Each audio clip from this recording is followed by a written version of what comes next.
My daughter's fiancé kept asking about our ranch property, and I thought nothing of it.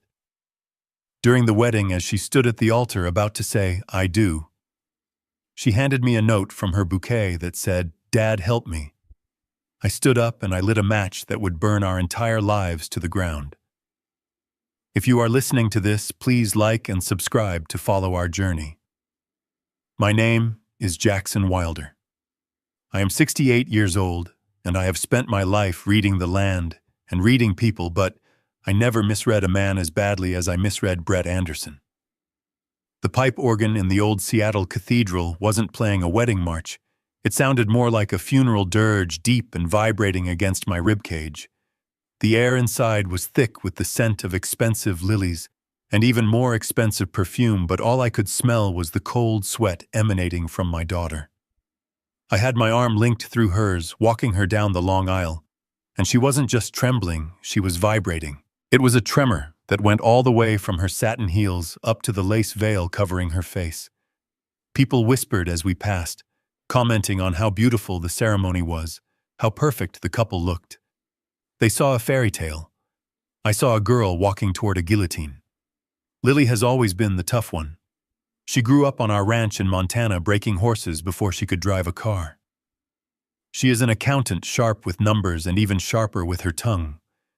But the woman clinging to my arm today was a ghost. Her skin was pale, almost translucent, and her grip on my bicep was bruising. I looked ahead at the altar. Brett Anderson stood there waiting. He was 32 years old, a hedge fund manager, with a smile that looked like it had been polished by a machine. He wore a tuxedo that probably cost more than my pickup truck. But he wasn't looking at his bride. His eyes were locked on me. It was a predatory gaze, hungry and calculating. He wasn't looking at a father-in-law, he was looking at an asset acquisition. For months, Brett had been asking questions about the Silver Creek Ranch. Subtle questions at first over dinner. "How deep is the water table, Jack? Have you ever surveyed the mineral rights, Jack?"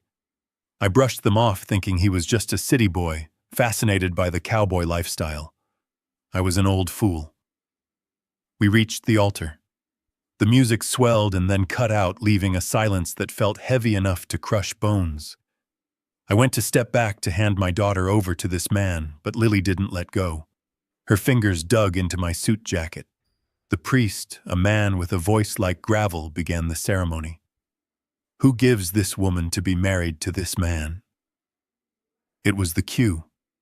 It was the moment I was supposed to step aside and fade into the background of her new life. But Lily didn't move toward Brett. Instead, she turned slightly toward me, pretending to adjust the white roses in her bouquet. Her movements were jerky, frantic. With a sleight of hand that she must have practiced a dozen times, she pulled a small, crumpled piece of paper from deep within the flowers. It was no bigger than a gum wrapper. She jammed it into the palm of my hand, her nails scratching my skin. I looked down. I didn't care about the 200 guests watching. I didn't care about the sanctity of the moment. I opened the paper. The handwriting was scrawled, hurried, written in eyeliner or charcoal. Dad saved me. He framed me for embezzlement. He will jail me if I don't say I do. The words hit me like a physical blow to the chest. The air left my lungs. I looked up from the paper and locked eyes with Brett. He was smiling that perfect porcelain smile, but his eyes were dead. He knew. He knew she had given me something. He just didn't think I would do anything about it. He thought I was just an old rancher, a relic from a bygone era who would follow social protocol. He didn't know about the 20 years I spent as a reconnaissance scout in the Army. He didn't know that I don't see social protocols. I see threats and I see targets. All the pieces slammed together in my mind. The sudden engagement, the way Lily had stopped calling me in the evenings, the way she had lost 15 pounds in 2 months, the questions about the ranch, the water rights. He didn't love her. He was holding her hostage in plain sight. The priest cleared his throat, waiting for me to sit down. Lily let out a small, choked sob, a sound so full of despair, it tore my heart in two. I didn't sit down. I took a step forward, placing my body between my daughter and the man who was hunting her. The church went silent. You could hear a pin drop. I reached into the pocket of my jacket and pulled out my old Zippo lighter. It has scratched and dented a piece of brass that has survived wars and winters. I flicked the lid open. The metallic clink echoed off the stone walls. Brett S.'s smile faltered. "Jack, what are you doing?" I didn't answer. I struck the flint. The flame flared up orange and hot. I held the crumpled note over the flame, letting the fire catch the edge. I held it up so Brett could see it burning, so he could see that I knew. I watched the paper turn to ash in my hand, letting the embers fall onto the polished marble floor of the church. "The wedding is off," I said. My voice wasn't loud, but it carried to the back of the room. "Get out of my sight." The gasp from the congregation sucked the oxygen out of the room. Brett S.'s mother in the front row stood up, clutching her pearls. But Brett didn't look at them. His face transformed. The handsome mask melted away, revealing something ugly and twisted underneath. He stepped off the altar, closing the distance between us. He leaned in close, intimately, as if he were going to hug me, but his voice was a hiss of venom. "You stupid old man. You just signed her death warrant. I have the video files. I have the bank transfers. The FBI is waiting for my call. She will rot in a federal prison for 20 years. He thought fear would paralyze me. He thought mentioning the FBI would make the country bumpkin freeze. But fear is a luxury I gave up a long time ago. When a wolf bares its teeth at you, you don't negotiate. You shoot." I didn't say another word. I grabbed Lily S.'s hand. Her palm was sweating, ice cold. "Run," I commanded. I didn't walk her back down the aisle. I dragged her. We turned and sprinted toward the heavy oak doors at the back of the church. "Stop them!" Brett screamed, his voice cracking with rage. "Don't let them leave!" The confusion in the pews turned into chaos. People were standing up, blocking the aisle. I shoved past a cousin I barely knew, knocking over a flower arrangement. Water spilled across the floor. We were 10 yards from the doors when a wall of meat in a black suit stepped in front of us. It was Brett S., head of security, a man named Steiner. I had met him at the rehearsal dinner. He was 6'4" and looked like he chewed rocks for breakfast. "Mr. Wilder, please let's go to the back room and discuss this," Steiner said, raising his hands. It wasn't a request. He was blocking our exit. I didn't slow down. I didn't have time to box with a giant. I let go of Lily S.'s hand for a split second. As I closed the distance, my body remembered things my mind had tried to forget. I didn't see a man, I saw a collection of pressure points. I feinted left, then drove my right elbow straight into his throat. It was a vicious strike designed to collapse the windpipe. As he gagged and bent forward, clutching his neck, I brought my knee up hard into his solar plexus. Steiner went down like a sack of cement, gasping for air, curling into a ball. The guests screamed. Someone shouted to call the police. I grabbed Lily again, and we burst through the church doors into the blinding afternoon sun of Seattle. My truck was parked in the loading zone out front, a beat-up Ford F-150 that looked like a sore thumb amongst the limousines and luxury sedans. I had left it there despite the valet's protests because I never trust anyone else with my keys. I threw the passenger door open and practically threw Lily inside. She was sobbing now, hysterical, tearing at her veil. I jumped into the driver's seat and turned the key. The engine roared to life, a familiar, comforting sound in the middle of the madness. I threw it into gear and peeled out of the parking lot tires, screeching, leaving black rubber marks on the pristine pavement. I didn't look back, but in the rearview mirror I saw Brett running out of the church, surrounded by his groomsmen. He looked furious, pointing at our truck, shouting orders into his phone. I merged onto the highway, heading east, toward the mountains, toward the only place I knew we could defend ourselves. Montana. The cab of the truck was silent, except for the roar of the wind and Lily S.'s ragged breathing. She was curled up in the passenger seat, her white dress filling the space like a cloud of gathered storm. She had ripped the veil off and thrown it on the floorboard. Her makeup was streaked with tears. I drove for 20 miles before I spoke. I kept my eyes on the road, checking the mirrors every few seconds for tailgates. I wasn't just driving, I was scanning. Old habits. "Talk to me, Lily," I said. My voice was calm, too calm. "Tell me everything. And don't you dare lie to me." Lily took a shuddering breath. She wiped her face with the back of her hand, smearing mascara across her cheek. "He has everything, Dad," she whispered, her voice trembling. "I am the head accountant for his venture firm. 6 months ago, I found a discrepancy. $5 million missing from the crypto accounts. I thought it was a hacker. I tried to fix it." She paused, choking on a sob. "It wasn't a hacker. It was Brett. He made bad bets, Dad. He leveraged the firm's assets and lost it all. When I confronted him, he laughed. He showed me the logs." She turned to look at me, her eyes wide with terror. "He used my login credentials, Dad. He used my computer. He installed software that recorded me working, and then he doctored the footage. He has video of me authorizing the transfers. He has emails sent from my account approving the losses. It looks real. It looks like I stole $5 million and funneled it offshore."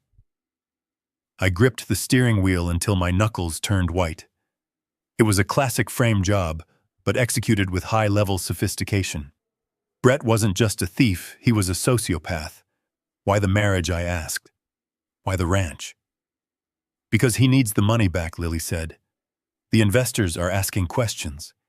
He needs $20 million to plug the hole and pay off the debts before the quarterly audit next month. He found out about the water table, Dad. He hired a geological surveyor to fly over our land with drones last year. He knows about the aquifer. The aquifer. The massive underground river that ran beneath my grazing land. I knew it was there. My grandfather knew it was there. We never tapped it commercially because we respected the land. Nestle offered to buy rights in the county last year," Lily continued. "Brett knows that if he marries me, he gets spousal leverage. But if I go to jail, he gets nothing. He needs me to sign the deed over to him as a wedding gift so he can sell the water rights immediately. And if you didn't marry him," I asked. "He sends the evidence to the SEC and the FBI. He told me he has a narrative ready, that I stole the money to run away with a secret lover. He said I would die in prison." My blood boiled. It was hotter than the engine block.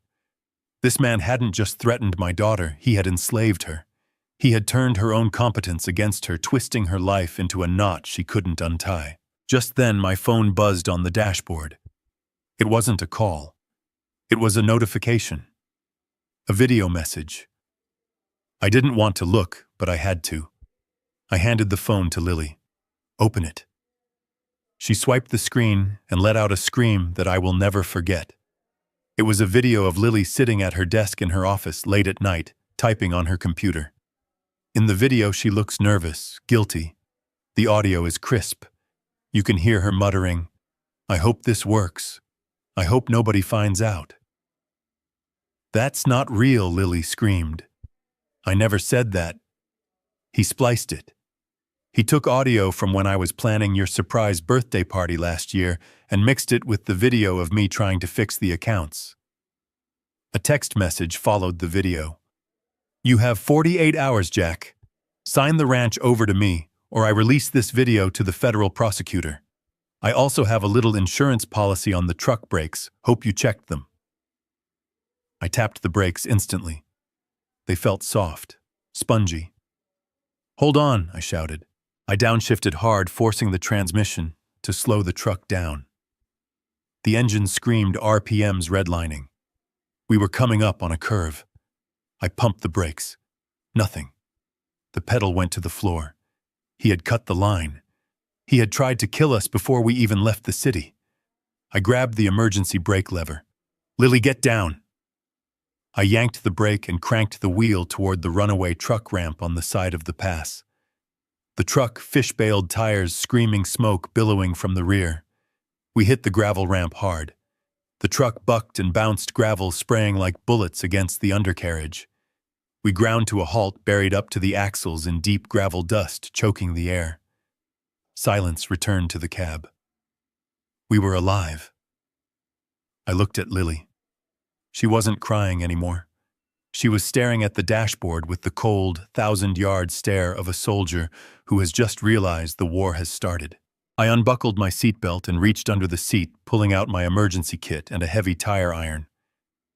"We aren't running anymore," I said. My voice sounded like grinding stones. "We are going to hunt." I climbed out of the truck and kicked the gravel. I looked at the cut brake line dangling dripping fluid. It was a clean cut. Professional.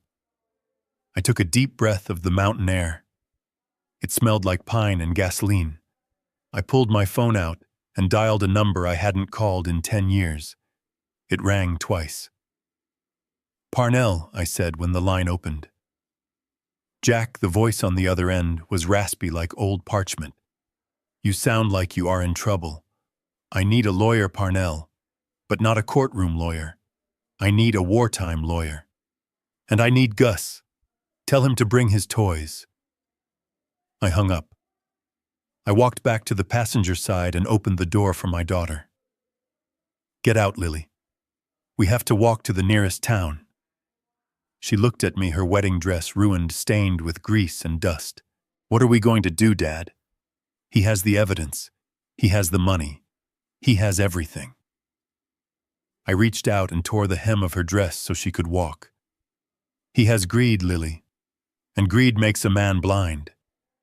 He thinks he's playing chess with a farmer. He doesn't know he's walked into a minefield." We started walking down the shoulder of the highway, the sun setting behind us, casting long shadows that looked like giants. "We aren't going to defend you," I told her. "Defense is for victims. We are going to attack him. We are going to feed his greed until it chokes him." "And how do we do that?" she asked. "We give him exactly what he wants," I said. "We give him the ranch. Or at least we let him think we are giving him the ranch." I didn't tell her the rest. I didn't tell her that I had spent the last 3 days since my gut instinct started screaming, digging holes in my own property. I didn't tell her that being a scout teaches you one thing above all else: always have a fallback position. But Brett Anderson had made a fatal error. He had threatened my blood, and in the Wilder family, that is a declaration of war. As we walked, I pulled the SIM card out of my phone and snapped it in half, throwing the pieces into the tall grass. "Let him think we are panicked," I said. "Let him think he swung." The real wedding reception was about to begin, but the only thing we would be serving was cold, hard justice. The Ford F-150 rattled as I pushed it past 70 miles per hour on the interstate, the suspension protesting against the cracked pavement of the on-ramp, but I kept my boot buried in the accelerator. My eyes darted between the rear-view mirror, checking for pursuit, and the passenger seat, where my daughter was unraveling before my eyes. Lily wasn't just crying. She was hyperventilating, her breath coming in sharp, jagged gasps that sounded like tearing fabric. She clawed at the door handle, her knuckles white and desperate. "Dad, stop," she choked out, her voice thin and hysterical. "We have to go back. We have to go to the police station. I can't run. Running makes me look guilty. If I turn myself in, maybe the judge will show mercy." "Dad, pull over, please." I didn't slow down. I knew exactly what would happen if we walked into a precinct right now. Brett Anderson had money lawyers and a narrative constructed with the precision of a spider web. We were two flies trying to buzz our way out of steel wire. "We are not going back." "Lily," I said, my voice low and hard, cutting through her panic. "And we aren't going to the cops. Not yet. You don't walk into a lion's den asking for a fair fight." She screamed, a raw sound of pure frustration and fear, slamming her fists against the dashboard. "You don't understand what he has on me. You don't get it." I am already dead. My life is over. I saw a gravel turnout ahead, a maintenance access road shielded by a line of dense Douglas firs. I jerked the wheel, guiding the truck off the asphalt. Gravel sprayed against the undercarriage like buckshot as we skidded to a halt in the shadows of the tree line. I killed the engine. The sudden silence in the cab was deafening, broken only by the ticking of the cooling engine and Lily S. sobbing. I turned in my seat to face her. I reached out and took her hands, pulling them away from her face.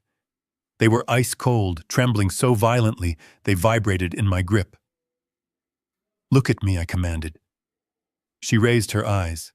Her mascara was ruined, her face blotchy and red. But beneath the terror, I saw the little girl who used to help me mend fences in the dead of winter. She was still in there, buried under layers of corporate trauma.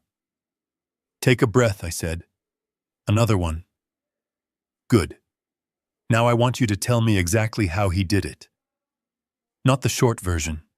I want the mechanics, Lily. I need to know the layout of the trap before I can dismantle it." She swallowed hard, wiping her nose with the back of her hand. She took a moment to compose herself, her accountant-s brain trying to organize the chaos. "He runs a crypto arbitrage fund," she began, her voice shaky but gaining strength. "Or at least that is what he tells the investors. It is supposed to be low-risk automated trading. But Brett, he got greedy. 6 months ago, he overrode the algorithms. He started making manual leverage bets. Massive ones.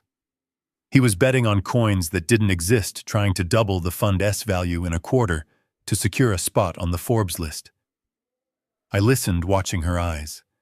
I didn't know much about crypto, but I knew about gambling. I knew about the sickness that takes a man when he thinks he can outsmart the house. "He lost it," all I asked. $5 million in 48 hours, she whispered. "Client money, pension funds, private equity." It evaporated, Dad. When the margin calls came in, he panicked. He emptied the reserve accounts to cover the hole, but it wasn't enough. And that is when he came to you. She nodded, fresh tears spilling over.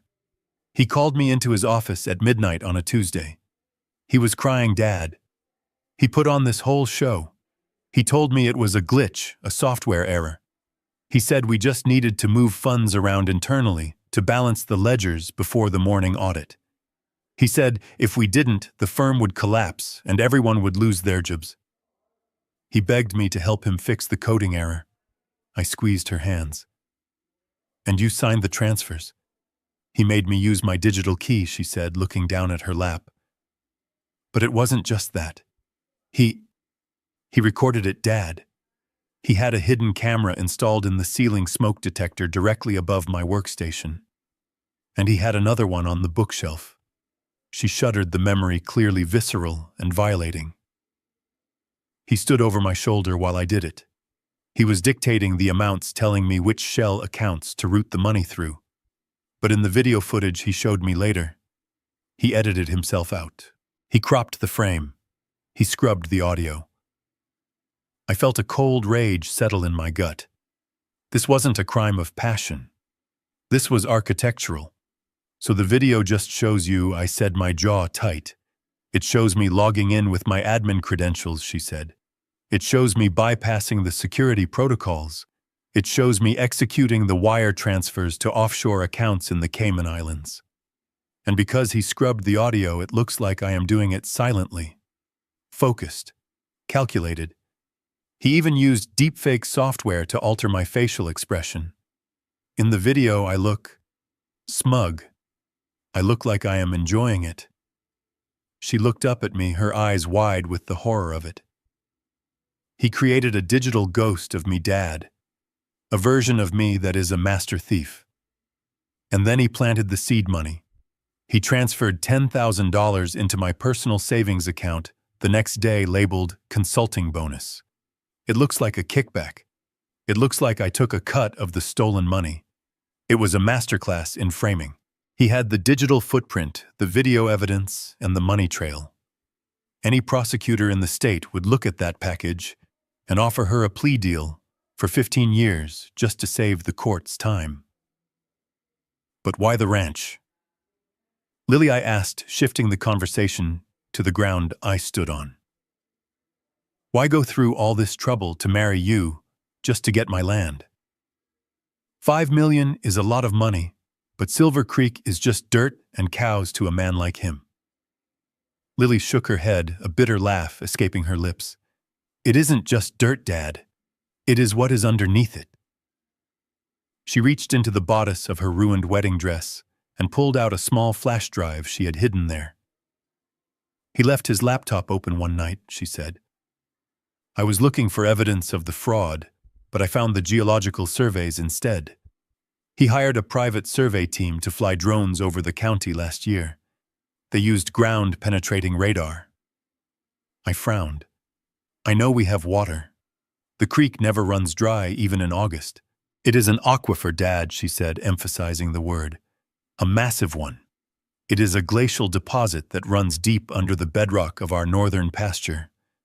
It is pristine, mineral-rich water, one of the largest untapped reserves in the state. I stared out the windshield at the trees. My grandfather had always said the land was blessed, but I thought he meant the grass. He has a buyer, she continued. A subsidiary of a major bottled water conglomerate. They have been trying to get water rights in Montana for a decade, but the local zoning laws stop them. But if he owns the land, if he marries into the title, he can petition for a variance, I finished the thought. He can claim agricultural hardship and drill commercial wells. They offered him $20 million for the water rights alone, Dad. She said the number hanging in the air like a guillotine blade. 20 million. That pays off his $5 million debt, covers the blackmail money he owes to his other investors, and leaves him with a fortune to start over. He doesn't want to be a rancher. He wants to drain us dry and turn Silver Creek into a wasteland. The puzzle pieces clicked together with a sickening snap. The rush to get married. The prenup he had tried to get her to sign that had weird clauses about property management. The way he looked at the tree line when he visited, not with appreciation, but with appraisal. He was going to sell the heart of my family's young legacy to cover his gambling losses. He was going to suck the life out of the land that 3 generations of Wilders had bled for just to save his own skin. And if you didn't marry him, I asked quietly. He sends the video to the FBI, she said. He walks away claiming he was the victim of a rogue accountant. He has an alibi for the night of the transfers. He was at a charity gala. He made sure to be seen. He set me up to take the fall for everything. If I didn't say I do today, I was going to prison for 20 years. And he would have found another way to come after the land. He would have sued me for the stolen money, won a judgment, and taken my inheritance, the ranch, as payment. She looked at me hopeless and defeated. He had checkmated us before we even knew we were playing the game. I sat there for a long moment, listening to the wind rustle the fir trees. I thought about the war. I thought about the missions where we were outnumbered, outgunned, and deep in enemy territory. I thought about the cardinal rule of survival.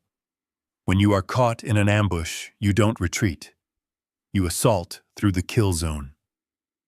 Brett Anderson was smart. He was tech-savvy. He was ruthless. But he made one critical mistake. He assumed that because we were from the country, we were simple. He assumed that because I was old, I was slow. He thought he was dealing with sheep who would go quietly to the slaughter. He didn't know he had just cornered a wolf. I reached out and started the truck, the engine rumbling to life beneath us. We aren't going to the police, I said, shifting the truck into gear. Because you are right.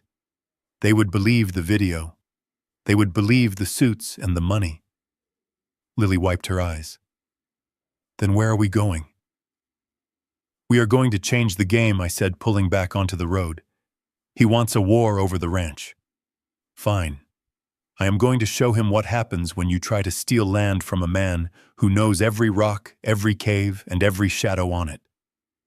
I looked at her, my eyes hard. You said he edited the video right. That means the original footage still exists somewhere. She nodded. He keeps everything on a private server, an encrypted cloud drive. He brags about it. He calls it his insurance policy. Good, I said. Then we don't need to prove you are innocent. We just need to find that drive. And while we are doing that, I am going to introduce your fiancé to a little thing we call home field advantage. I pressed the gas pedal, and the truck surged forward, heading toward the mountains. The fear in the cab was still there, but it was changing. It was hardening. It was turning into fuel. Brett Anderson wanted the water. He was about to find out that sometimes when you dig too deep, you don't hit water. You hit hell. The tires of the Ford hummed a monotonous rhythm against the asphalt as we climbed higher into the Cascades, the air growing thinner and colder. The silence inside the cab was brittle, the kind of silence that precedes a detonation. I kept my eyes on the road, scanning the tree line, watching the mirrors, my mind working through tactical scenarios like a deck of cards, shuffling and reshuffling, looking for a hand that didn't end in my daughter behind bars. The phone on the dashboard buzzed again. It wasn't the short chirp of a text this time. It was a long, sustained vibration that rattled against the hard plastic of the console. A call. I stared at the screen. Unknown caller. I didn't answer. I let it ring until it went to voicemail. 3 seconds later, a notification pinged. Then another, and another. The screen lit up with a file download. Don't look at it, I said, my voice rough. Lily didn't listen. She reached out with trembling fingers and tapped the screen. The video player opened. The sound filled the small cabin of the truck, crystal clear, terrifyingly crisp. I'm initiating the transfer now, a voice said. It was Lily's voice. It had her cadence, her timbre, the slight hitch she gets when she's focused. Routing $5 million to the shell accounts in the Caymans. Confirming receipt. It's done. No one will ever know. Lily gasped a sound like she had been punched in the gut. She dropped the phone onto the seat between us, as if it had burned her skin. That's not me, she whispered, shaking her head violently. Dad, I never said those words. I never even thought those words. I grabbed the phone and hit replay, keeping one hand on the wheel. I watched the small screen. There was Lily sitting in her office, the timestamp in the corner marking it as 3 weeks ago. Her lips moved in perfect synchronization with the audio. Her eyes looked focused, cold, calculating. It was a masterpiece of digital forgery. Brett hadn't just spliced audio, he had synthesized it. He had taken thousands of hours of her voice from phone calls and meetings and fed it into an AI to build a puppet that sounded exactly like my daughter. Then came the text message scrolling across the top of the video like a news ticker from hell. You have 48 hours, Jack. Sign the deed to Silver Creek over to my holding company. If the ink isn't dry by noon on Friday, this video goes to the FBI Cybercrimes Division and every major news outlet in Seattle. Your daughter won't just go to prison. She'll be the face of corporate greed for the next decade. 20 years, Jack. She'll be 48 when she gets out. Tick-tock. The threat hung in the air, heavy and suffocating. 48 hours. 2 days to dismantle a lie that had been constructed over 6 months. 2 days to fight a ghost that lived in the cloud. Lily curled into herself, pulling her knees up to her chest, wrapping her arms around her ruined wedding dress. She looked small, broken, the fight draining out of her with every mile we put between us and the church. We have to give him the ranch, she sobbed, her voice muffled against her knees. It's the only way. He wins, Dad. He won. I can't go to prison. I can't survive that. Just give it to him, please. Her despair was a physical weight in the truck. It triggered something deep in my chest, a memory of a different time, of cold nights in the jungle where men broke under the pressure of the unseen enemy. Panic is contagious. It kills faster than a bullet. I slammed on the brakes. The truck skidded on the loose gravel of the shoulder, coming to a halt in a cloud of dust. I killed the engine and turned in my seat to face her. Stop it, I barked. Stop, crying. Lily looked up, startled by the harshness of my tone. Her eyes were red-rimmed with dark circles of exhaustion. "He has me, Dad," she wailed. "Look at that video, it's perfect. A jury would convict me in 10 minutes. "A jury will never see that video," I said, unbuckling my seatbelt and leaning toward her. "You want to surrender. You want to hand over your grandfather's land, your heritage, because a man in a shiny suit used a computer trick. Is that who I raised? I raised you to ride horses that wanted to kill you." I continued, my voice dropping to a low, intense growl. "I raised you to mend fences in a blizzard. I raised a fighter, not a victim. Brett Anderson thinks he's playing a game. He thinks because he has data and leverage he holds all the cards. But he made a mistake." Lily sniffled, wiping her nose. "What mistake?" "He cornered us," I said. "He backed us against a wall. And when you back a wilder against a wall, you don't get submission. You get teeth." I looked out the windshield at the vast, rugged landscape of Montana stretching out before us. The mountains didn't care about crypto or deepfakes. They only respected strength. "We aren't going to the ranch," I said, making the decision I had been wrestling with for the last 10 miles. Going home was the first thing Brett would expect. He'd have eyes on the property. He'd have drones. It would be a siege, and in a siege, the one with the most supplies wins. We didn't have time for a siege. "Where are we going?" Lily asked, her voice trembling but steadying. "We're going to the boneyard," I said. Lily frowned. "The old scrapyard, why?" "Because that's where the ghosts live," I muttered. "And if we're going to fight a digital war, we need analog weapons." I put the truck in gear and pulled a hard U-turn, the tires kicking up rocks as I swung the heavy vehicle around. We weren't heading toward the safety of home anymore. I was taking us off the grid to a place that didn't appear on Google Maps, a place where cell signals went to die, and where I could meet the only 2 men alive crazy enough to help me fight this war. "Dry your eyes, Lily," I said, staring straight ahead at the darkening road. "The time for crying is over. Now is the time for cold blood." I reached into the glove box and pulled out a burner phone I kept for emergencies wrapped in foil to block the signal until I needed it. I unwrapped it and powered it on. "Brett wants a villain," I said, watching the signal bars climb. "Fine. I'll show him what a real villain looks like. We're going to take his narrative and choke him with it." I looked over at my daughter. The fear was still there, but the hysteria was fading, replaced by a spark of anger. Good. Anger is fuel. "We're going hunting," I promised her. "And we aren't coming back until we have his head on the wall." The neon sign of the Last Stop Diner flickered with a buzzing sound that grated against my nerves like a dental drill. It was a roadside dive 10 miles off the main highway, the kind of place where the coffee tastes like battery acid and the waitress has a shotgun behind the counter.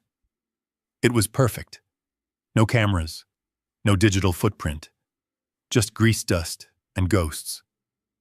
I parked the truck around the back between a dumpster and a rusted tractor. Lily was shivering again, though I couldn't tell if it was from the mountain chill or the adrenaline crash.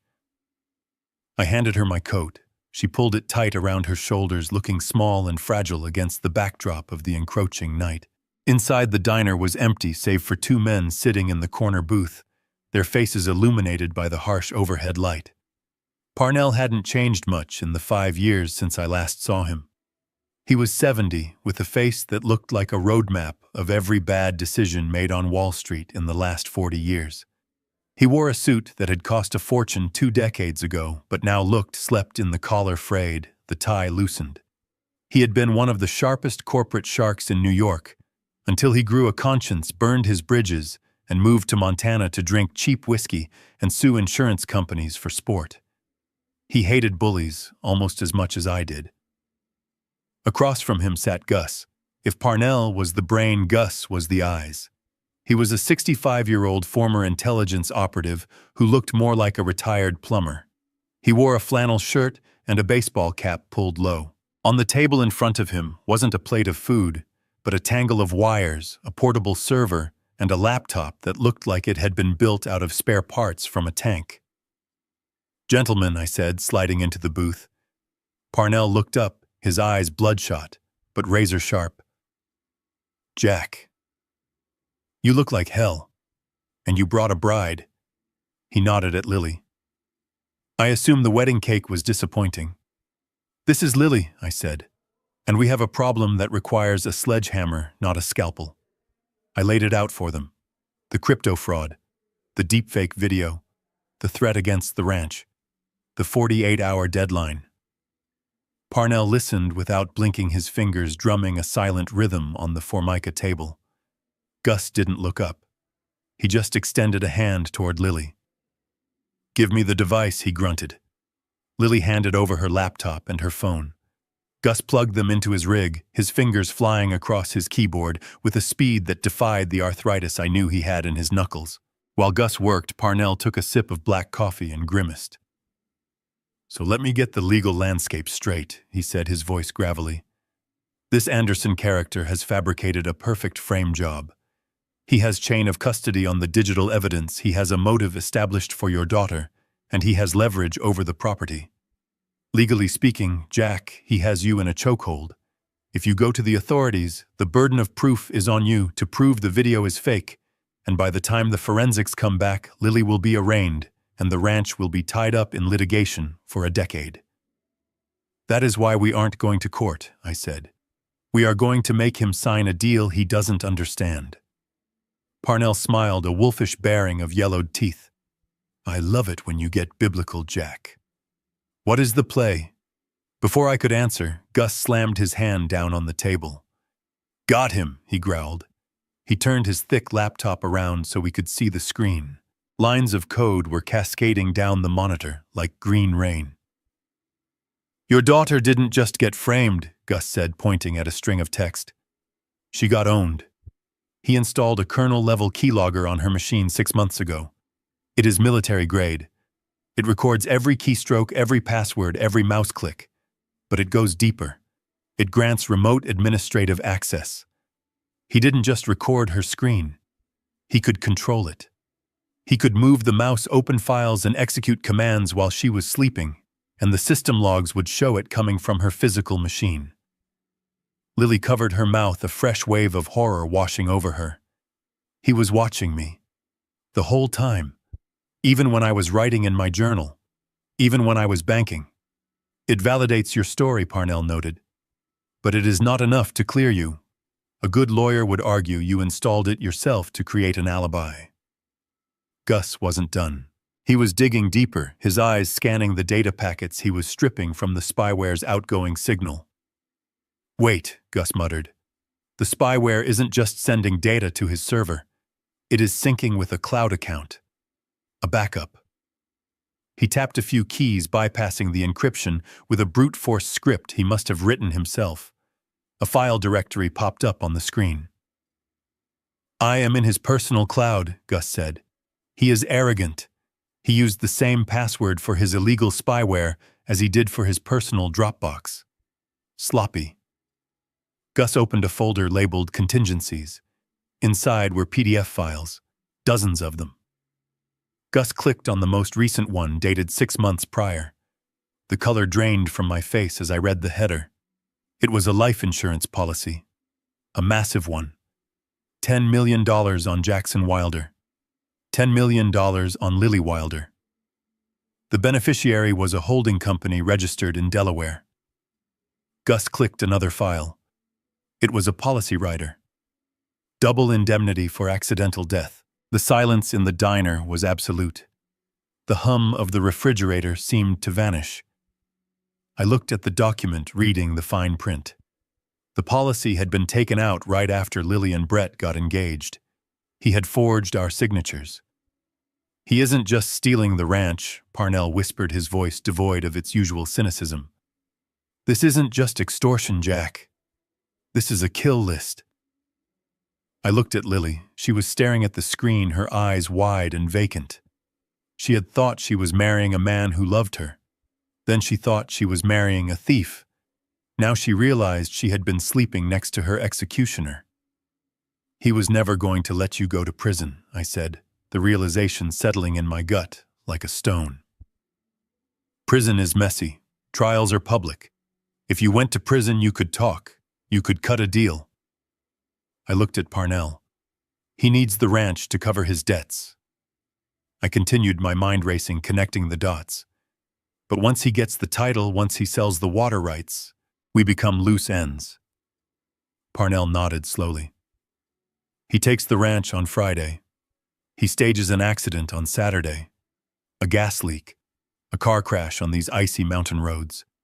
He collects the $20 million from the water deal, and then he collects another $20 million from the insurance when we die tragically. He clears $40 million, wipes his debt, and walks away, the grieving husband and son-in-law.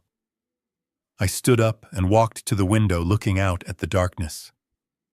My hands were shaking, not from fear, but from a rage so pure it felt like clarity. He bought insurance on my life, I said quietly. He bet against me. I turned back to the table. Gus closed the laptop. Parnell drained his coffee cup. He wants to play the long game, I said. Fine. We are going to give him exactly what he wants. He wants the ranch. We will give him the ranch. He wants a signature. We will give him a signature. Parnell pulled a legal pad from his satchel and uncapped a fountain pen. I assume you have a plan that doesn't involve simply shooting him, Parnell said, though he sounded like he wouldn't mind that option either. I sat back down. He thinks he is smarter than us, I said. He thinks we are desperate country folk who don't understand fine print, so we are going to act desperate. I am going to call him. I am going to beg. I am going to tell him he won.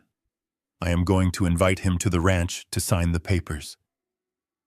And then Lily asked, her voice trembling. And then I said, looking at Parnell, you are going to draft a contract. A contract that looks like a surrender but is actually a bear trap. Parnell smiled, and this time it reached his eyes. A honey trap, he mused. We bait the hook with the one thing he can't resist. His own greed. Make it complicated, I told him. Make it dense. Use all that Wall Street legal jargon he loves. Hide the knife in the paragraphs, Parnell. Because when he comes to my house to take my land, I want him to feel like a king right up until the moment the floor drops out. Gus packed up his gear. I will keep monitoring the spyware, he said. If he makes a move, we will know. I put my hand on Lily's shoulder. He bought a policy on our deaths, I said. Let's see if he paid the premium on his own. Parnell tore a sheet off his legal pad and slid it across the greasy table toward me. It was covered in a dense spider web of handwriting legal jargon scrawled with the frantic energy of a madman. He uncapped his fountain pen again, tapping the nib against the paper, leaving small blots of black ink, like periods at the end of a death sentence. This is the instrument of his destruction, Parnell said, his voice dropping to a conspiratorial whisper that barely rose above the hum of the diner SS refrigerator. We are going to structure the transfer not as a simple deed handoff, but as a corporate acquisition. You aren't just selling him land, Jack. You are selling him a holding company. I will register it tonight. We will call it Silver Creek Resources, LLC. I looked at the paper. It meant nothing to me. I know cattle and I know ballistics. I don't know corporate structuring. Explain it to me like I am a grunt in a foxhole, I said. Parnell smiled, the expression sharp and predatory. Brett wants the asset, which is the water. He sees the $20 million payout from the bottling company. But he is in a rush. He has sharks circling him, debt collectors who break kneecaps, and he is terrified of the FBI. He needs this deal to close yesterday. When a man is running from a fire, he doesn't check the structural integrity of the bridge he is crossing. He just runs. Parnell drew a circle around a paragraph at the bottom of the page. We are going to insert a liability assumption clause. It is standard language, usually boilerplate. It says that the buyer assumes all assets and all liabilities of the entity. But we are going to draft it broadly. Extremely broadly. We are going to tie the acquisition of the land to the assumption of every single debt lien, environmental penalty, and tax burden associated with the property, both past, present, and future. I frowned. The ranch doesn't have any debt. I paid off the mortgage in '89. Parnell's eyes gleamed. It doesn't have any debt yet. But by the time Brett signs this paper, that holding company is going to be radioactive. We are going to construct a financial black hole. And because Brett thinks he is stealing a diamond, he won't realize he is putting a grenade in his pocket until he pulls the pin. He thinks I am a simple man, I said, seeing the shape of the plan forming in the smoke-filled air of the diner. He thinks I am just a scared father who wants to keep his daughter out of jail. Exactly, Parnell said. He expects you to fold. So you have to sell the fold, Jack. You have to give him the performance of a lifetime. If he smells even a whiff of confidence, he will bring in his own team of forensic accountants to tear this contract apart. We need him to bypass due diligence. We need him to sign on the hood of a car in the middle of the night because he thinks he has won. I looked at Lily. She was watching us, her face pale but her eyes clear. She understood. He is arrogant, she said quietly. He never reads the terms and conditions. He says it is a waste of time for people who don't have vision. He just looks at the bottom line. Then let's give him a bottom line he can't resist, I said. I reached for the burner phone on the table. My hand hovered over it. This was the point of no return. Once I made this call, the clock started ticking on my life and the life of my daughter. There would be no more running. The enemy would be coming to my doorstep. I closed my eyes for a second, summoning every ounce of exhaustion, fear, and despair I had felt over the last 6 hours. I thought about the way my hands shook when I found out my wife had cancer. I thought about the feeling of helplessness when the bank threatened the farm in the '80s. I pushed down the soldier and pulled up the old man. I let my shoulders slump. I let my voice crack. I dialed the number. It rang once, then a click. Jack Brett's voice came through the speaker, smooth, victorious, and utterly detestable. I assume you have come to your senses. Or should I hit send on this email to the federal prosecutor? I let out a ragged breath close enough to the microphone so he could hear the tremble. Don't, I rasped. Please, just don't do it. There was a pause on the line. I could practically hear him smiling. I knew you were a smart man, Jack. Nobody wants to see their little girl in an orange jumpsuit. I lost Brett, I said, forcing the words out through grit teeth, making it sound like they were being torn from my throat.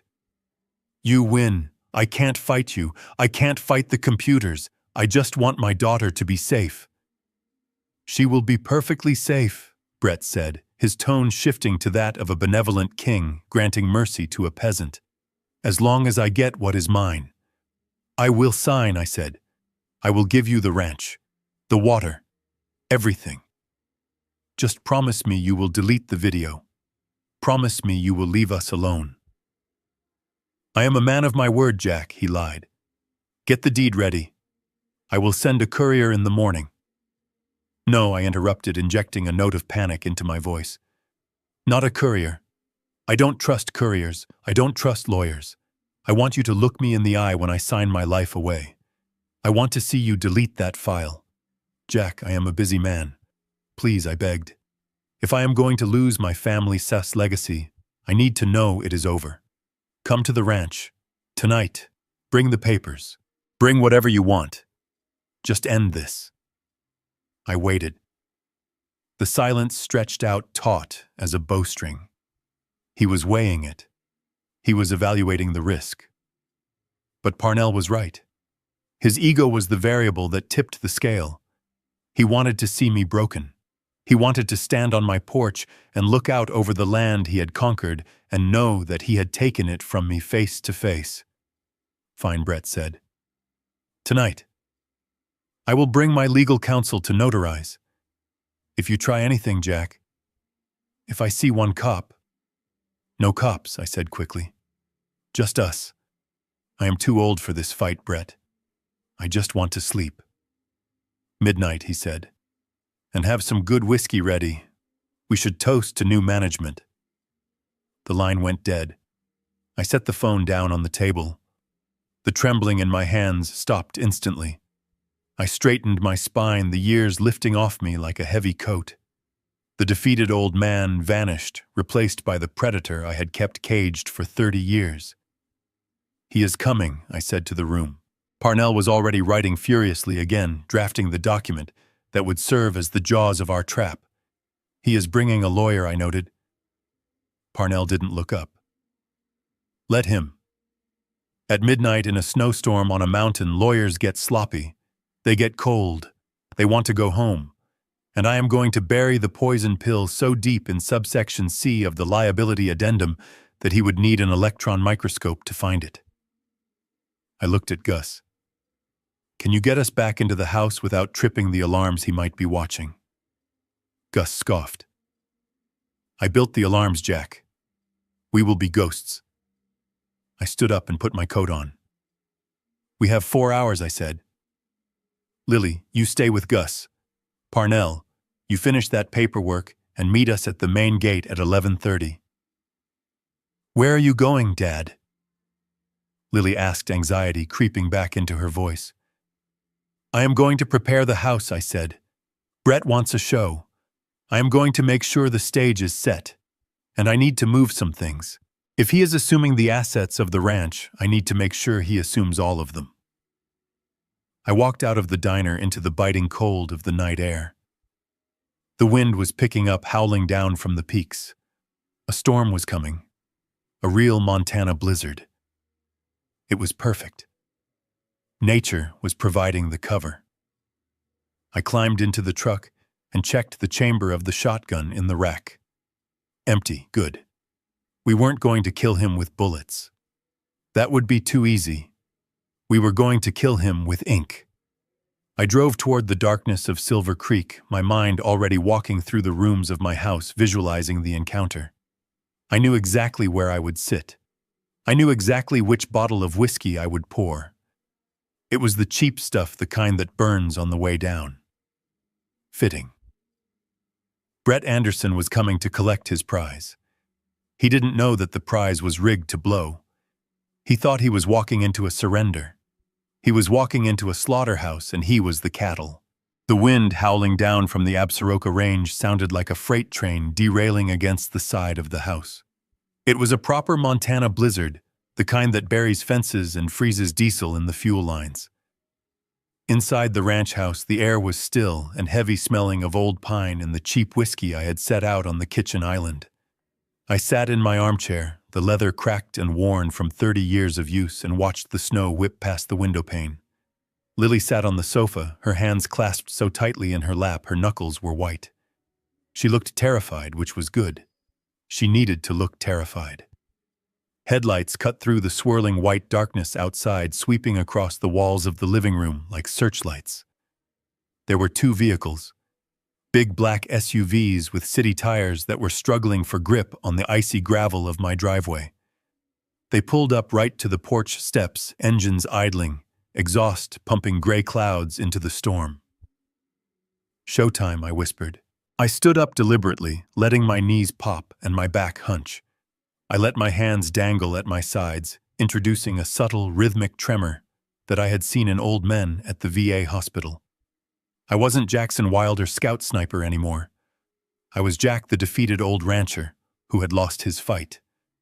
The front door didn't open. It exploded inward. Brett didn't knock. He kicked the door with a polished boot, flinging it wide open to the storm. The wind rushed in, carrying snowflakes that melted instantly on the warm floorboards. Brett Anderson stepped over the threshold like he owned the place. He wore a camel hair coat that probably cost more than my tractor, and a silk scarf wrapped around his neck. Behind him came the lawyer, a kid who looked barely out of law school, shivering violently in a suit that was far too thin for this latitude. Flanking them were 2 walls of muscle private security contractors with earpieces and bulges under their jackets that weren't wallets. Brett looked around the living room, his lip curling in a sneer of absolute disgust. God, it smells like wet dog and poverty in here, he announced, wiping his boots on my wife's hand-woven rug. He looked at me, his eyes gleaming with the manic energy of a predator who has cornered its prey. Close the door, Brett, I said, my voice wavering, pitching it higher and thinner than usual. You are letting the heat out. Brett laughed, a sharp barking sound. You won't have to worry about the heating bill much longer, Jack. By morning, this is my asset, and I plan to burn this teardown to the ground and build a ski lodge. He walked to the heavy oak kitchen table, the one my father built, and threw a thick leather portfolio onto it. The sound echoed like a gunshot. Sit down, old man, he commanded. I shuffled toward the table, dragging my feet. I looked at Lily. She shrank back into the sofa cushions as the two security guards took up positions by the door, crossing their arms and staring at us with dead, bored eyes. The lawyer, whose teeth were literally chattering, pulled a chair out and sat down immediately, opening a laptop and spreading documents across the wood. He looked miserable, glancing at his watch, clearly hating that he had been dragged out to the middle of nowhere in a blizzard. Brett didn't sit. He paced the room, picking up objects and examining them with contempt. He picked up a ceramic bowl from the mantel, a piece my wife Catherine had made a month before she died. It was imperfect, wobbly, and the most valuable thing I owned, quaint Brett muttered. He let it drop. It shattered on the stone hearth. Lily let out a small cry. I flinched, a genuine reaction of pain, but I swallowed the rage that wanted to make me drive a knife into his throat. I let the rage burn down into fuel. Oops, Brett said, not looking at the shards. Clumsy me. Well, it is all trash anyway. He turned to me, leaning his hands on the table, invading my personal space. He smelled of expensive cologne and ozone. You tried to run, Jack, he hissed. You actually thought you could put me in a truck and drive away from this. You stupid hillbilly old fool. I have satellites. I have trackers. I have people who can find a needle in a haystack from space. You were never running. You were just making me chase you, and I hate chasing my food. I looked down at the table, refusing to meet his eyes, selling the submission. I just wanted to protect her, I mumbled. I just didn't want her to go to jail.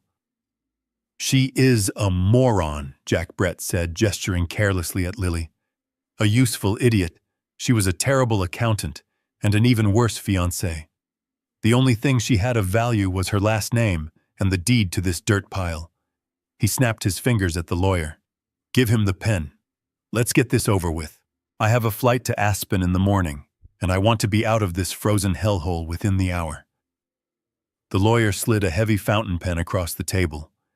It spun and stopped in front of me. I reached for it, my hand shaking violently. I fumbled it, dropping it onto the floor. Look at him, Brett laughed, pulling out his smartphone. He held it up, camera lens pointed directly at my face. Pick it up, Jack, he ordered, recording. I want a souvenir. I want to remember the moment the great Montana cowboy broke. I bent down slowly, my joints cracking, and retrieved the pen. I placed it on the table. Brett, I said, my voice pleading.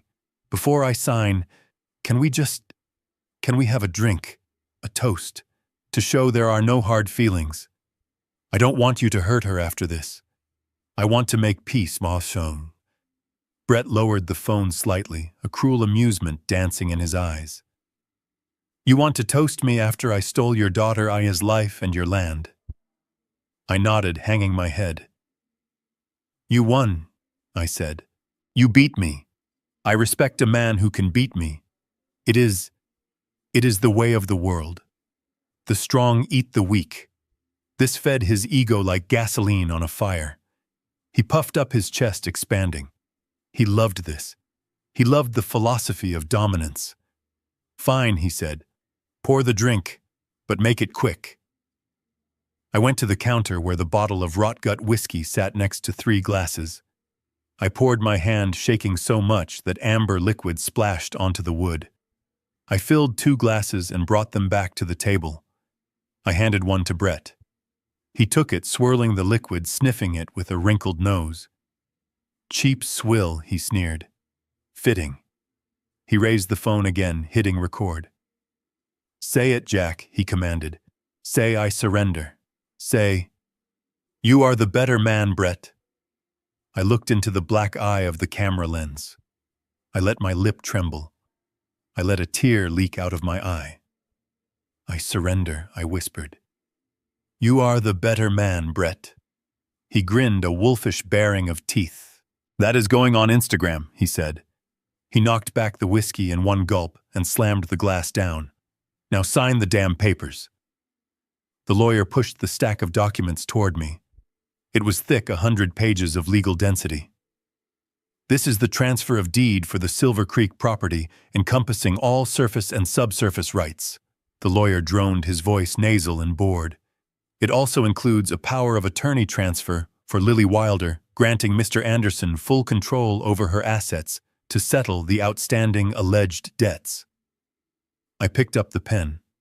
I touched the tip to the paper, then stopped. Brett slammed his hand on the table. Don't you dare hesitate, Jack. Don't you make me call the prosecutor. I looked up at him, my eyes wide and watery. I have a condition, I stammered. Brett looked like he was going to hit me. A condition. You are in no position to negotiate, old man. I know, I said quickly, raising my hands in a defensive posture. It isn't about money. It is about debt. I gestured around the room. The ranch. It isn't doing well, Brett. We have been struggling. Feed prices, vet bills, there are outstanding balances. I saw the lawyer perk up slightly, his eyes narrowing. Brett waved a hand dismissively. I don't care about your feed bills, Jack. I am worth $50 million. Your petty credit card debt is a rounding error to me. I don't want them coming after my pension, I whined. If I sign this over, I need to know I am free. I need to know you are taking the burden, not just the asset. I can't live on the street, Brett. Please. I reached into my jacket pocket and pulled out the single sheet of paper Parnell had drafted in the diner. It looked pathetic compared to his stack of documents. I had my friend write this up, I said, sliding it toward him. It says you take it all, the land, the water, and the debts. If you sign this, I will sign yours. Brett laughed. He snatched the paper up and glanced at it. He didn't read it.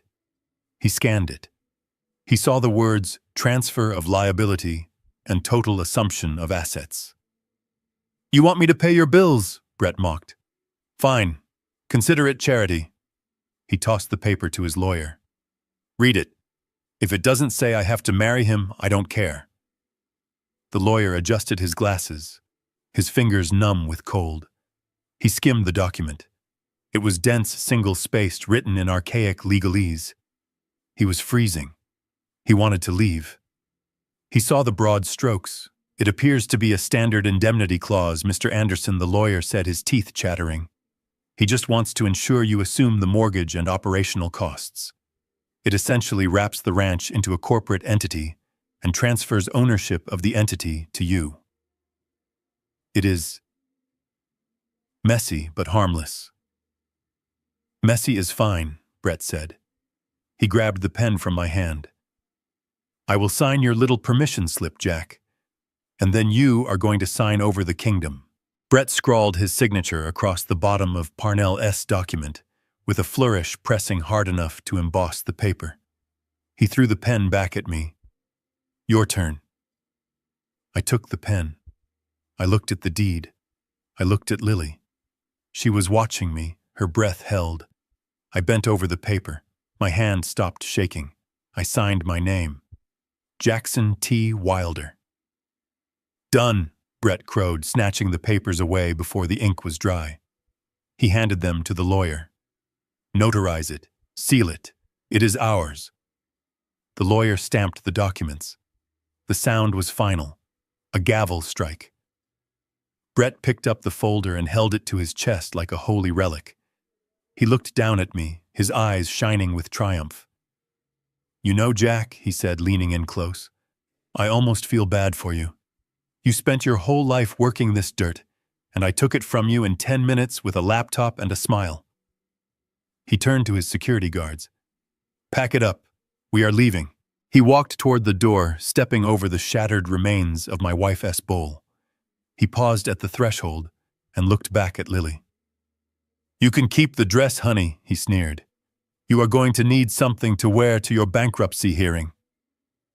He walked out into the storm, his laughter carried away by the wind. The door didn't latch behind him. It swung in the gale snow blowing into the room. I sat there for a moment, listening to the engines of the SUVs roar to life. I listened as the gravel crunched under their tires, the sound fading down the driveway. When silence finally returned to the ranch, broken only by the howling wind, I stood up. I didn't groan. My knees didn't pop. I walked to the door and shut it firmly, throwing the deadbolt. I turned back to the room. Lily was standing up, trembling. Is it done? She whispered. I walked to the kitchen counter and picked up the bottle of whiskey. I poured a fresh glass. I didn't spill a drop. I took a sip. It burned hot and clean. I looked at the shattered bowl on the hearth. I would glue it back together later. It is done, I said, my voice dropping back into its natural, gravelly baritone. He signed the liability waiver. He didn't even look at the appendix. I walked over to the window and watched the red taillights disappear into the whiteout conditions of the blizzard. He thinks he just bought a gold mine, I said. He doesn't know he just signed a confession. I pulled my secure satellite phone from my boot. I dialed Gus. He took the bait, I said. He is leaving the property now. He is on your network. Roger that. Gus' voice came back, crackling with static. I see his devices. I am going in. I hung up. The wolf had come to the door. He had huffed and he had puffed, but he hadn't blown the house down. He had just walked into the cage. Now we closed the door. I held the pen hovering over the deed to the ranch, my hands trembling with a performance that felt almost too real. The weight of the moment pressed down on the room like the heavy snow piling up on the roof. Brett stood over me, his breath smelling of mint and expensive scotch, his eyes fixed on the tip of that pen like a starving wolf watching a wounded deer. He was vibrating with impatience, tapping his polished boot against the hardwood floor, a rhythm of pure greed. I lowered the pen until it touched the paper, leaving a small black dot of ink on the signature line, but I didn't sign. Not yet. I pulled my hand back, dropping the pen onto the table with a clatter. Brett let out a noise that was half growl, half sigh of frustration. Sign the damn paper, Jack, he snapped. I am losing my patience and my pilot is waiting. I looked up at him, letting my lower lip quiver, letting the fear I felt for my daughter bleed into my eyes. I needed him to see a broken old man terrified of the future. I needed him to see a victim, not a trap. I can't, I whispered, my voice cracking. Not like this. Brett slammed his hand onto the table, making the whiskey glasses jump. What are you playing at, old man? You saw the video. You know what happens if you don't sign. Do you want me to call the FBI right now? Do you want your daughter to spend her wedding night in a holding cell? No, I said quickly, raising my hands in a pathetic gesture of surrender. No police. I will sign. I promise. But I need assurance. Assurance. Brett laughed, a cold, barking sound. You don't get assurance, Jack. You get mercy. You get to walk away without a federal indictment. That is your assurance. I shook my head stubbornly, folding my arms across my chest like a petulant child. It is not about the law, I said. It is about the money. Look around you, Brett. This place. It is falling apart. The roof leaks. The fences are rotting. The bank has been calling me 3 times a day. I am drowning in debt. Feed bills, veterinary costs, property taxes I haven't paid in 2 years. I watched his face closely. I saw the flicker of annoyance but not suspicion. He believed it. Why wouldn't he? To a man like him, failure was the natural state of people like me. If I give you the ranch, I continued whining slightly, I lose my only asset. But the debts stay with me. They will garnish my social security. They will take my truck. I will be homeless, Brett. I can't be homeless at my age. I will die in the street. Brett rolled his eyes, looking at his lawyer with an expression of utter disbelief. Can you believe this guy? He is worried about his credit score while his daughter is facing 20 years for embezzlement. Just sign the deed, Jack, he said, turning back to me. I will throw in $5,000 for moving expenses. Consider it a tip. I reached into the inside pocket of my worn denim jacket. My fingers brushed against the cold steel of the lighter, but I moved past it, pulling out the single sheet of crisp white paper that Parnell had drafted in the diner just hours ago. It looked innocent enough, just a standard legal addendum dense with text. I don't want a tip, I said, sliding the paper across the table toward him. I want a clean slate. My friend, he is a paralegal. He wrote this up for me. It says that if you take the ranch, you take the burden too. You assume all liabilities, all debts, every lien, every outstanding bill associated with Silver Creek and any subsidiary entities attached to the land title. I tapped the paper with a calloused finger. You sign this saying you take the debt, and I sign the deed giving you the land. That is the deal. Otherwise, let the FBI come.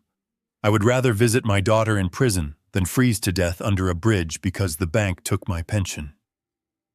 Brett looked at the paper with disdain. He didn't pick it up.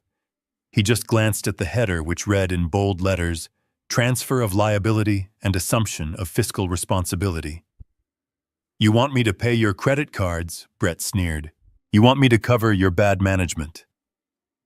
I kept my eyes downcast.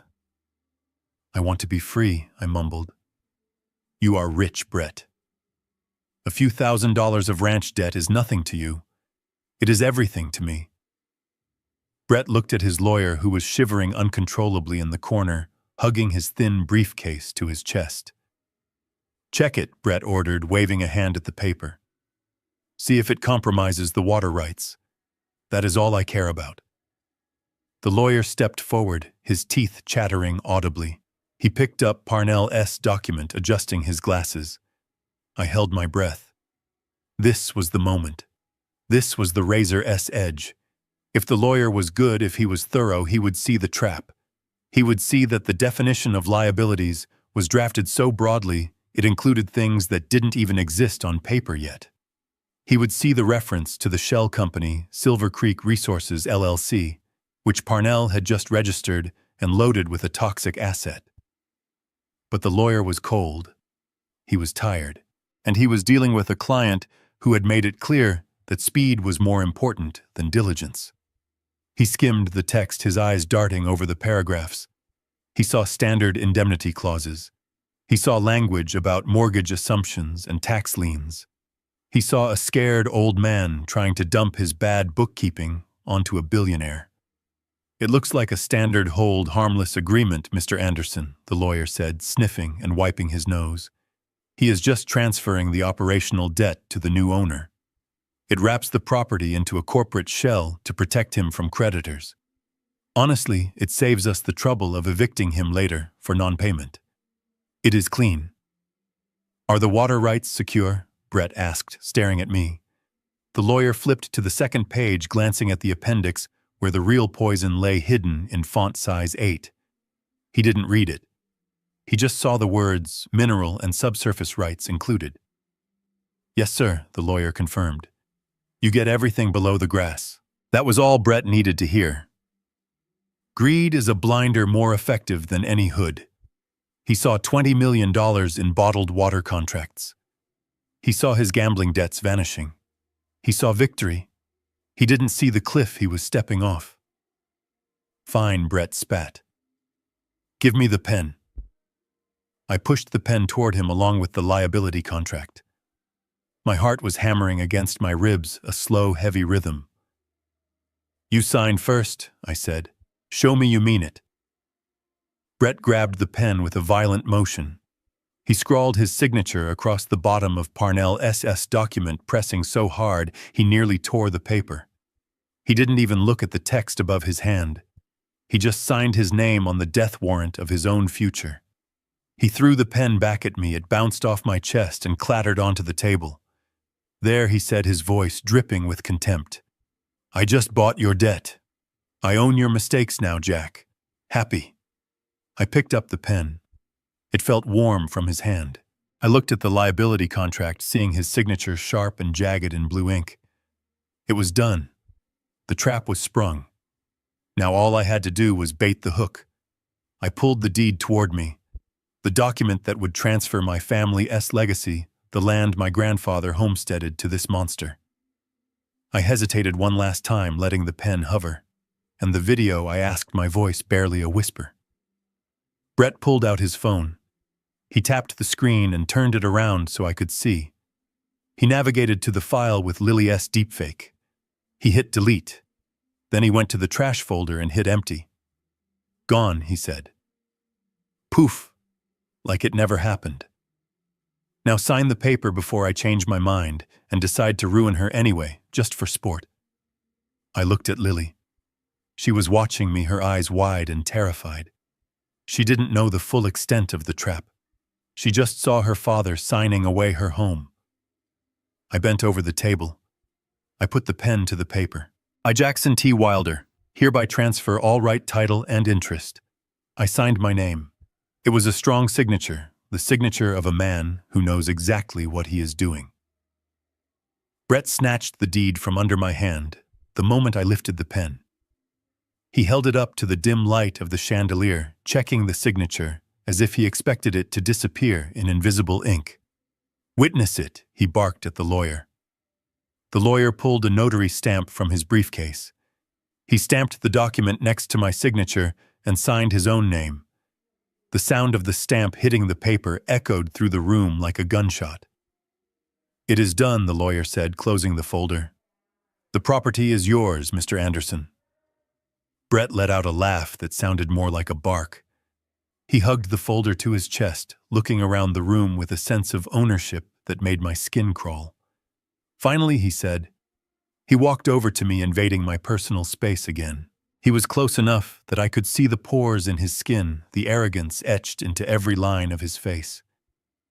"You know, Jack," he said, his voice low and confidential, "I did you a favor. You were never going to make this land pay. You were just sitting on a gold mine, scratching in the dirt.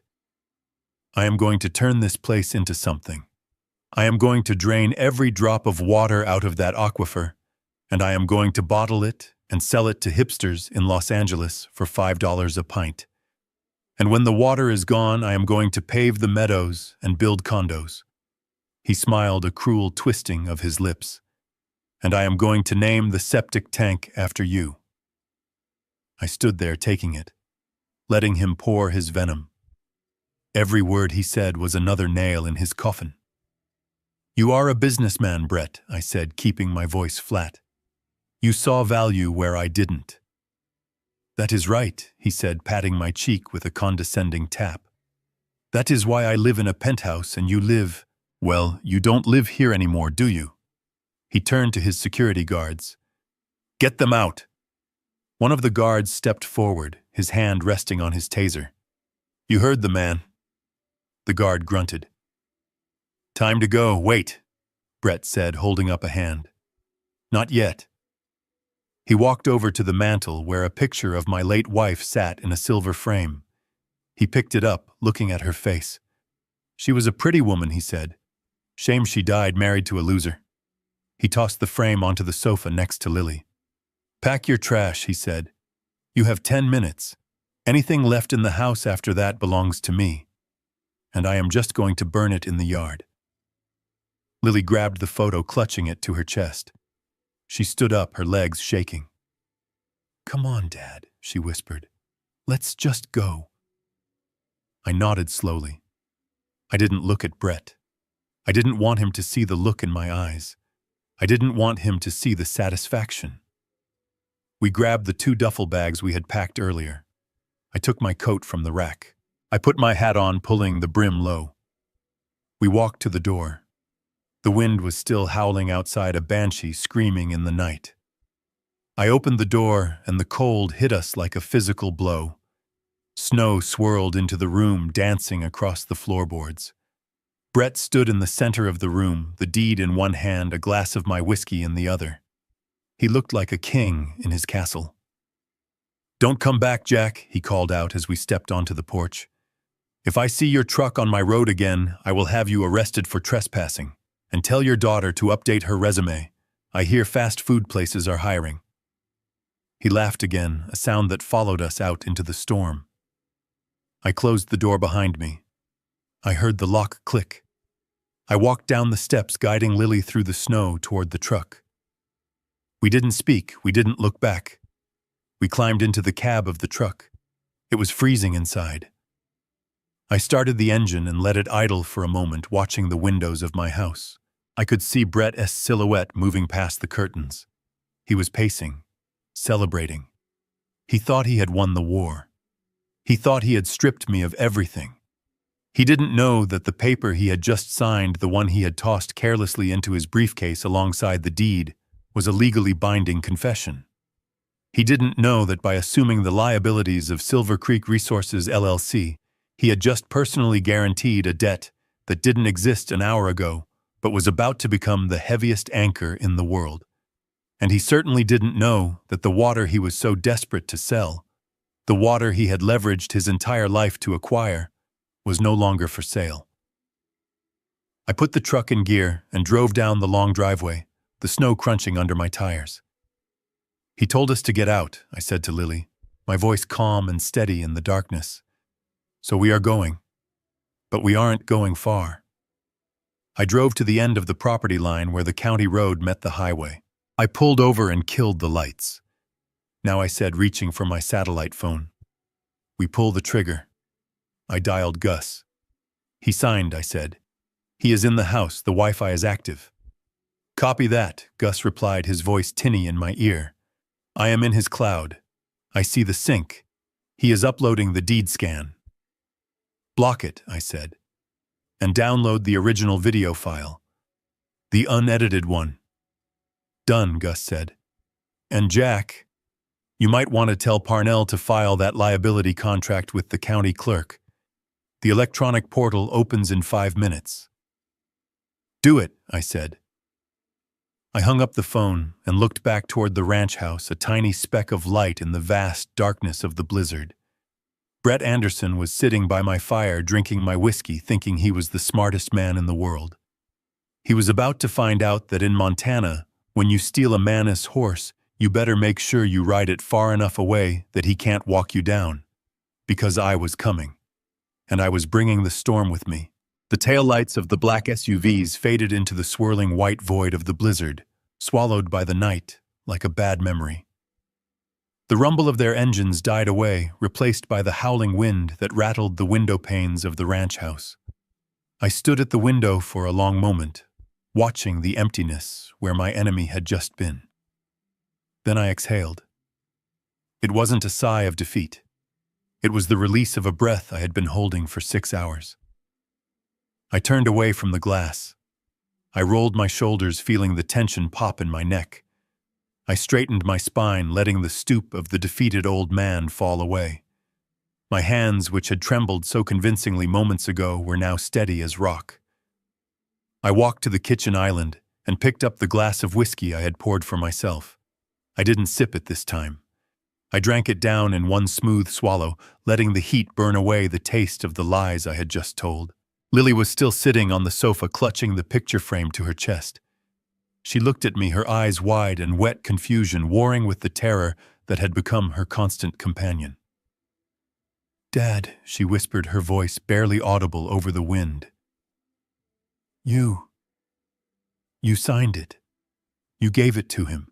It is gone." I set the glass down on the counter with a solid thud. "I didn't give him anything." "Lily," I said, my voice strong and clear. "I fed him."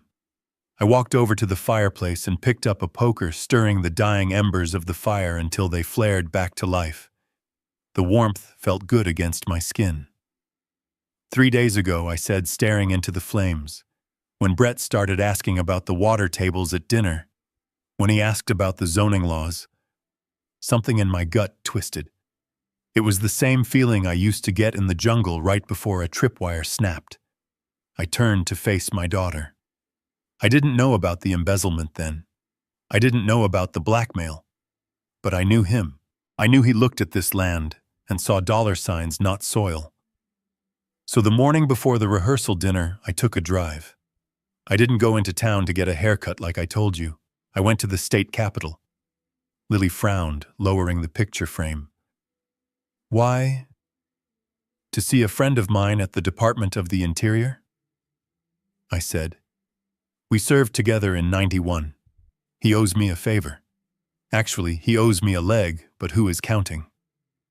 I walked back to the table where the ghost of the contract still seemed to linger. I placed the ranch into a federal conservation easement, Lily. She stared at me, blinking. I don't understand. It is a legal designation, I explained. It is irrevocable. It is permanent. It means that as of 48 hours ago, Silver Creek Ranch is a protected wildlife corridor. It is designated habitat for the sage grouse and the cutthroat trout. I leaned forward, resting my hands on the table, a smile tugging at the corners of my mouth. The terms of the easement are strict. No commercial development. No subdivision. No industrial activity. And absolutely, under no circumstances, any extraction of subsurface water for commercial sale.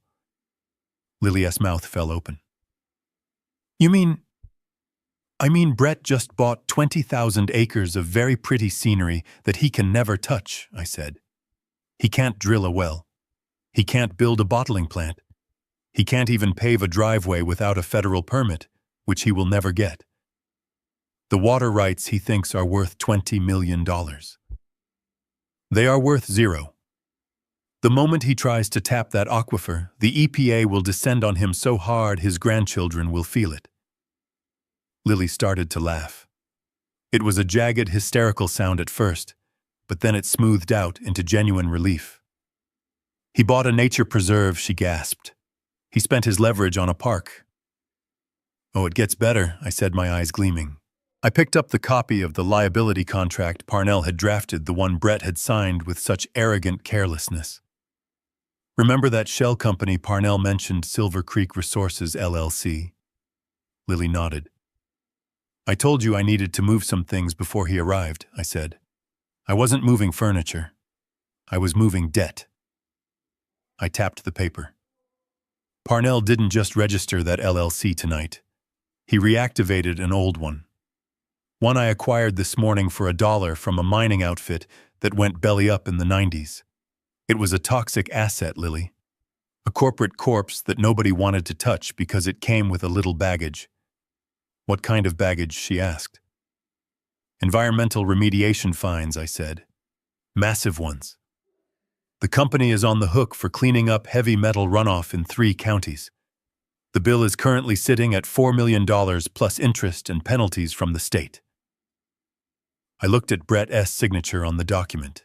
It was bold, aggressive, the signature of a man who thought he was conquering the world.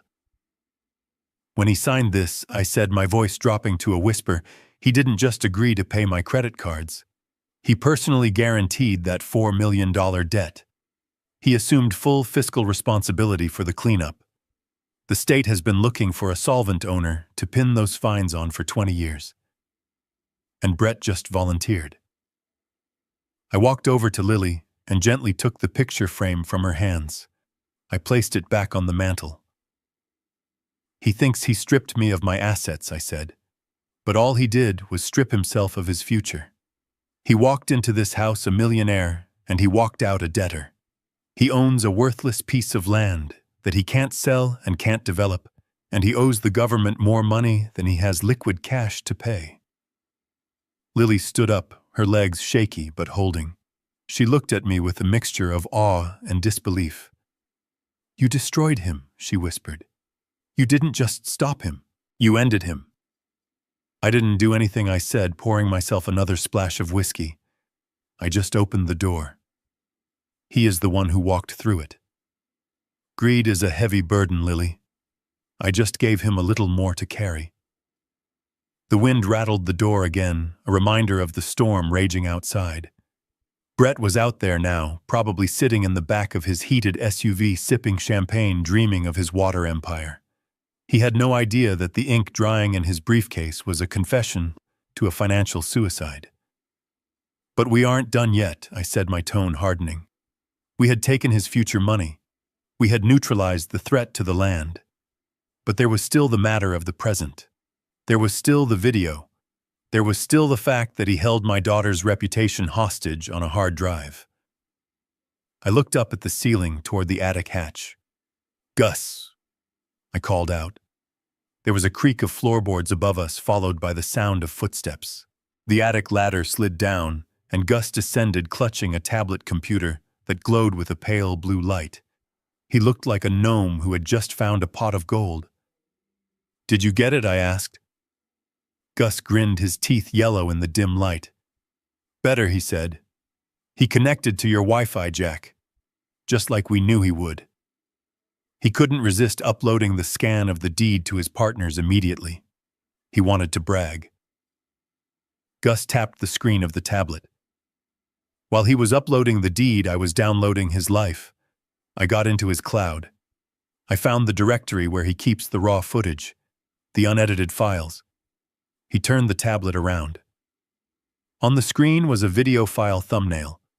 It showed Lily in her office, but the timestamp was different. And in the corner of the frame, clear as day, was Brett.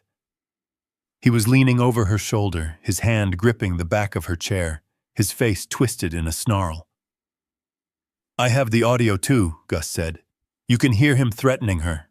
You can hear him dictating the wire transfers. It proves coercion. It proves fraud. It proves everything." I looked at the image. It was the silver bullet. It was the end of the nightmare. Lily looked at the screen, tears streaming down her face again, but these were different tears. They were tears of liberation. "We have him," she whispered. "Not yet," I said. I looked at the clock on the wall. It was 1 a.m. "He is going to hold a press conference in 2 days," I said. "He told me. He wants to announce the acquisition to his investors. He wants to take a victory lap." I looked at Parnell, who had emerged from the back room where he had been listening. "Parnell," I said, "send the liability contract to the county clerk. File it electronically right now.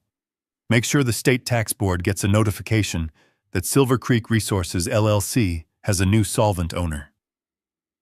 "Consider it done," Parnell said, pulling out his phone. "And Gus," I said, "keep that video safe. We aren't going to send it to the police." "Not yet." "Why not?" Lily asked. "Because," I said, a cold smile spreading across my face. "Brett likes an audience.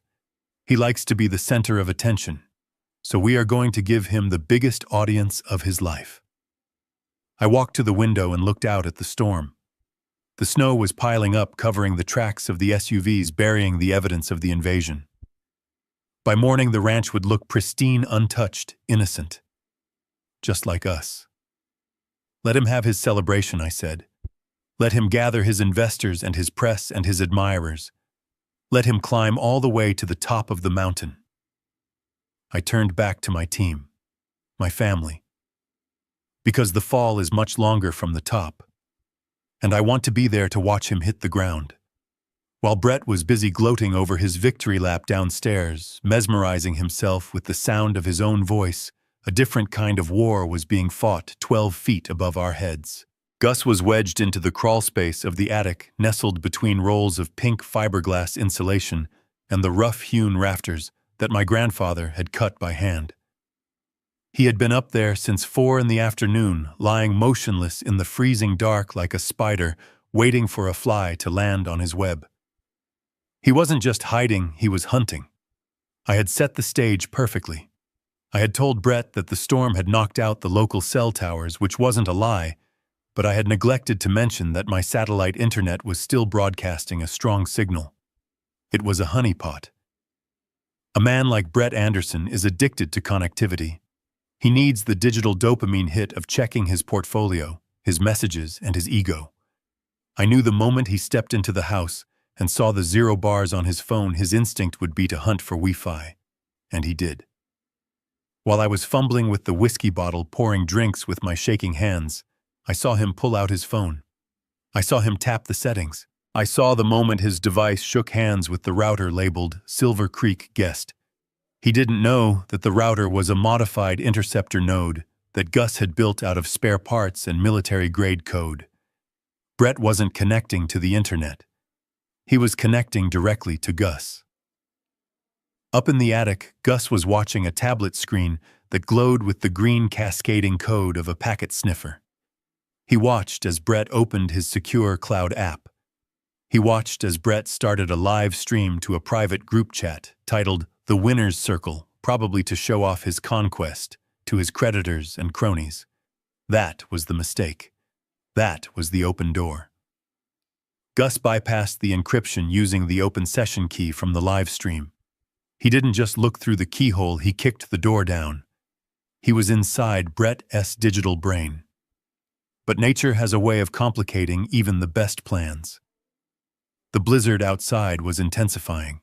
The wind was hammering the satellite dish on the roof, turning it into a sail. The signal strength began to fluctuate wildly. Downstairs, I was playing the part of the broken old man, listening to Brett insult my wife's memory, but my ears were tuned to the ceiling. I knew Gus was racing against time. He had to find the original unedited video file of Lily, the one Brett had kept as his insurance policy, and download it before Brett finished his drink and walked out the door. If Brett left the geofence of the Wi-Fi network, the download would fail. If the file was corrupted, we would have nothing.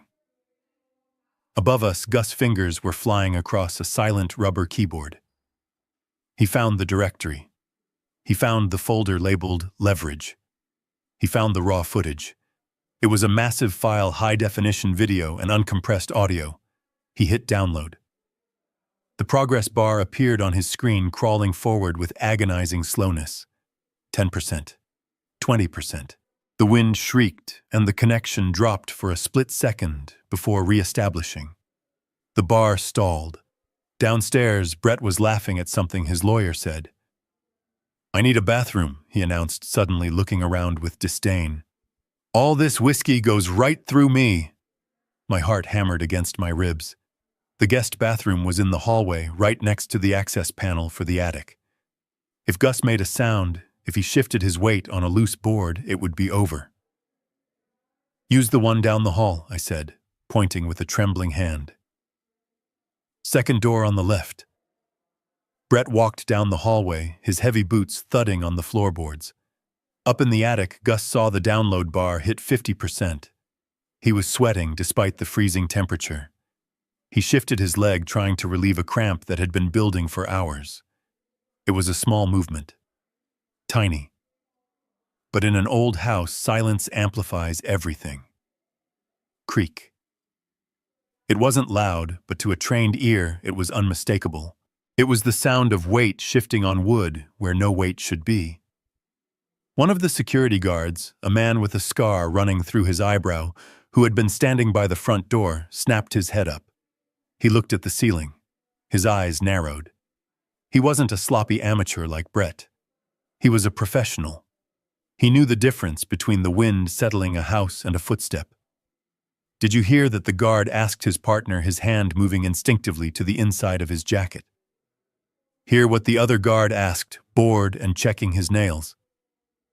"Movement upstairs," the scarred guard said. He stepped away from the door, moving toward the hallway where the attic hatch was located. He pulled a flashlight from his belt. I froze. If he went up there, if he shone that light into the crawl space, he would see Gus. He would see the equipment. The game would be over. They would kill Gus, and then they would kill us, and burn the house down to cover the evidence. I looked at Lily. She saw the guard moving too. Her eyes were wide with panic. I had to stop him. I had to create a distraction big enough to break his focus, but natural enough not to raise suspicion. I was holding the whiskey bottle, the cheap glass heavy in my hand. I needed a catalyst. Brett was coming back from the bathroom, zipping up his fly. The guard was 5 feet from the hallway entrance. I let my legs buckle. I let out a groan of genuine pain and despair, allowing the stress of the night to buckle my knees. I stumbled forward, slamming my hip into the kitchen island. My hand spasmed. I threw the whiskey bottle. It smashed against the stone hearth of the fireplace, exploding in a shower of glass and amber liquid. The alcohol hit the embers of the fire and whooshed into a sudden blue and orange flare, a fireball that roared up the chimney. The sound was tremendous.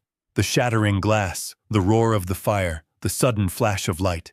Both guards spun around, weapons half drawn. Brett jumped back, cursing as sparks flew onto the rug.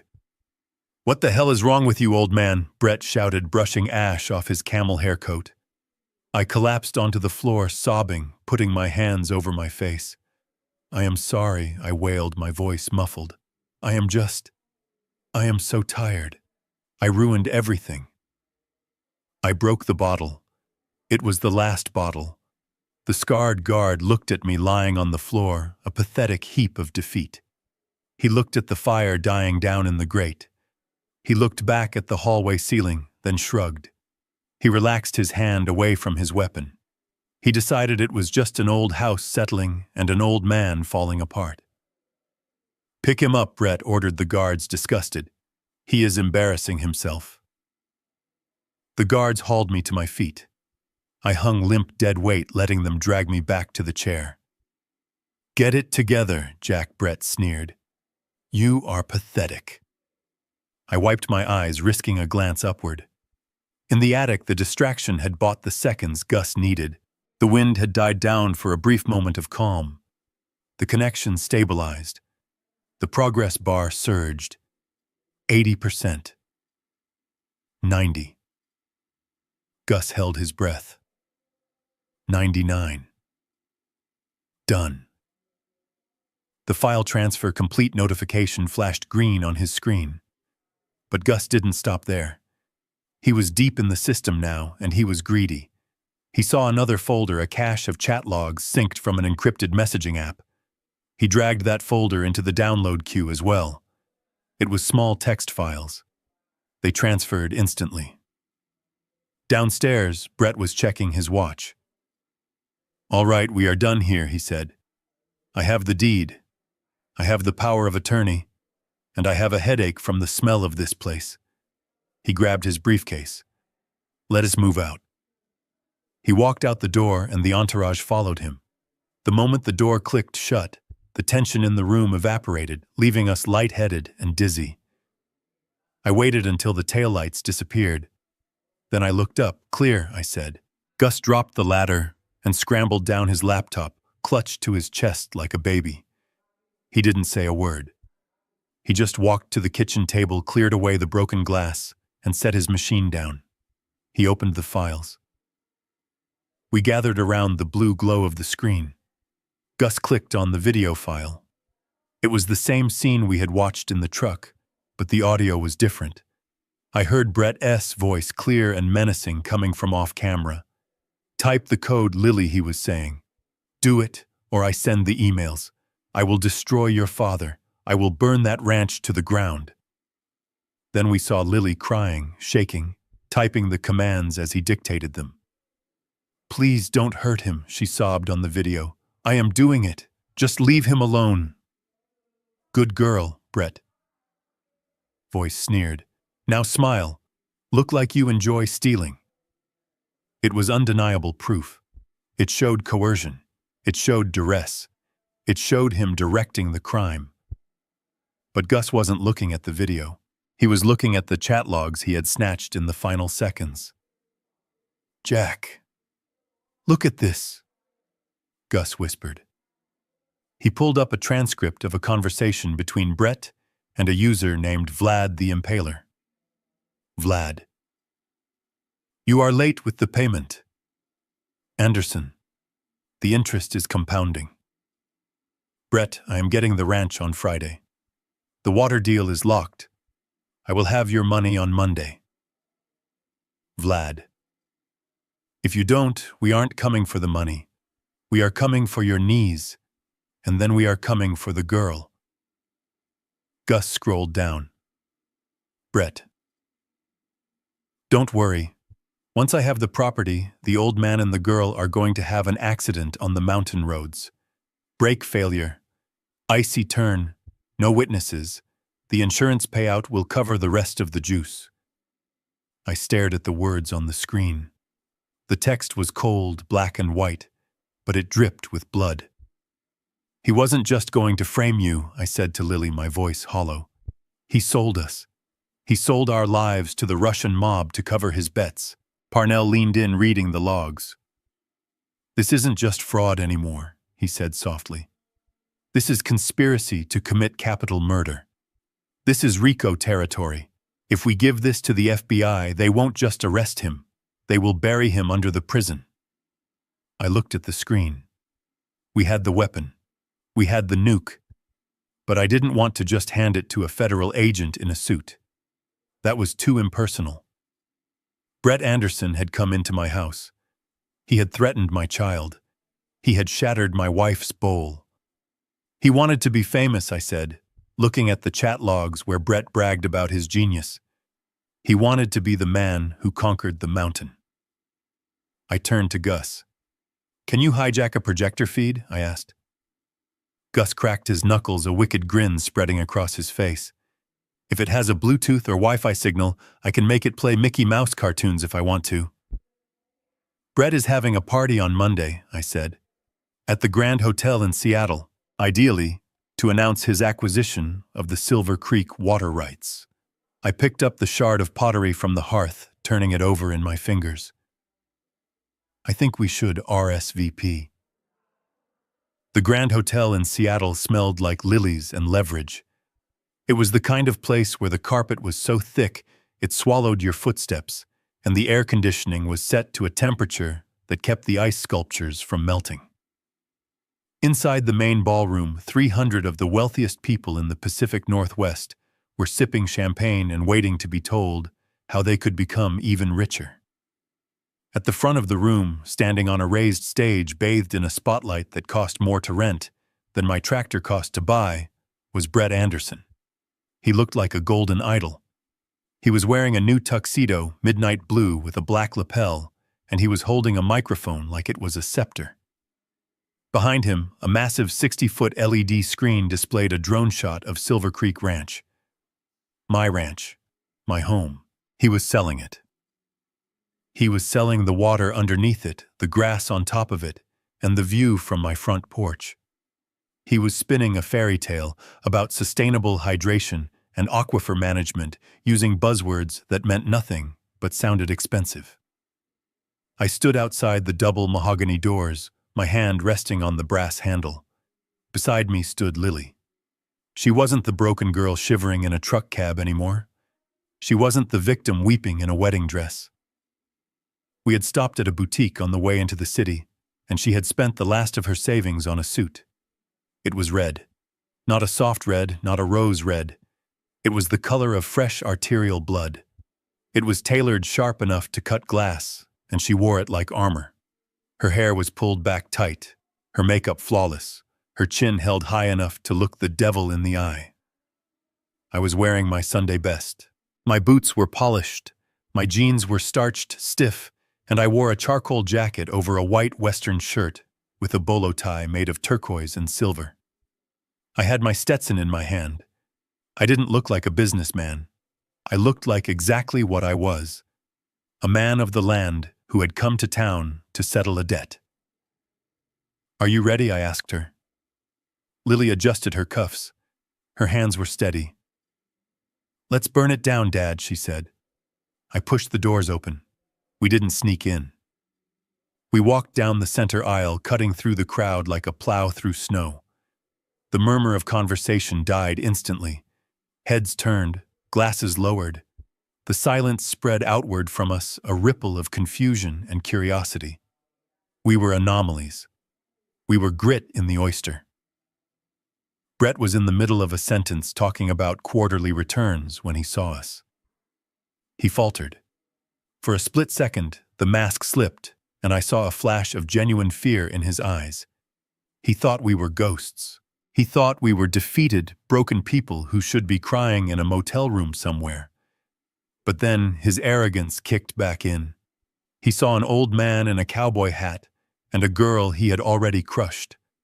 He saw an opportunity to humiliate us one last time, to show his investors just how ruthless he could be. He smiled that porcelain smile and spread his arms wide. "Well, look who decided to crash the party." He boomed over the PA system, his voice dripping with condescension. The spotlight swung toward us, blinding me for a moment. I kept walking, my boots thudding heavy and rhythmic on the hardwood floor. We didn't stop until we were 10 feet from the stage, right in the front row. "Ladies and gentlemen," Brett announced, gesturing at us like we were circus animals.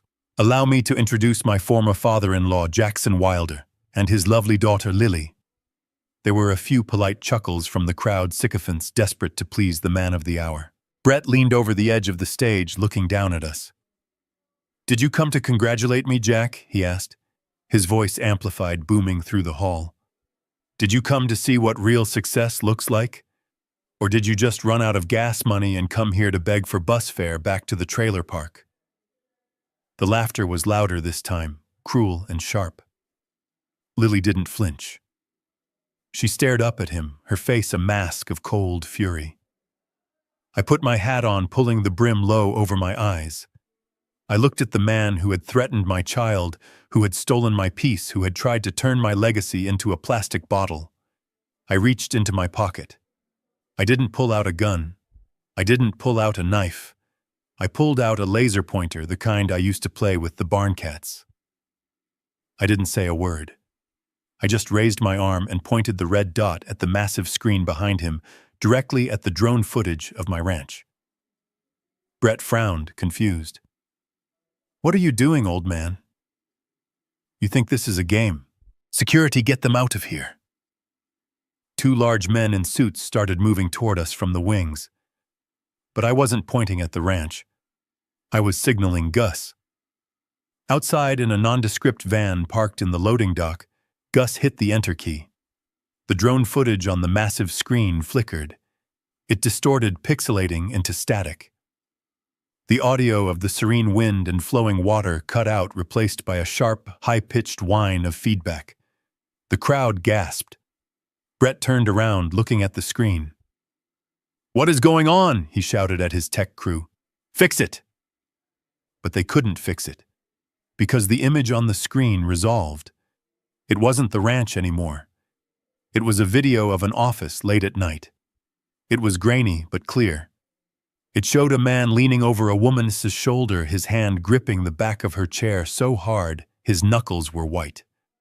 The audio kicked in, booming through the ballroom speakers, loud enough to rattle the champagne flutes.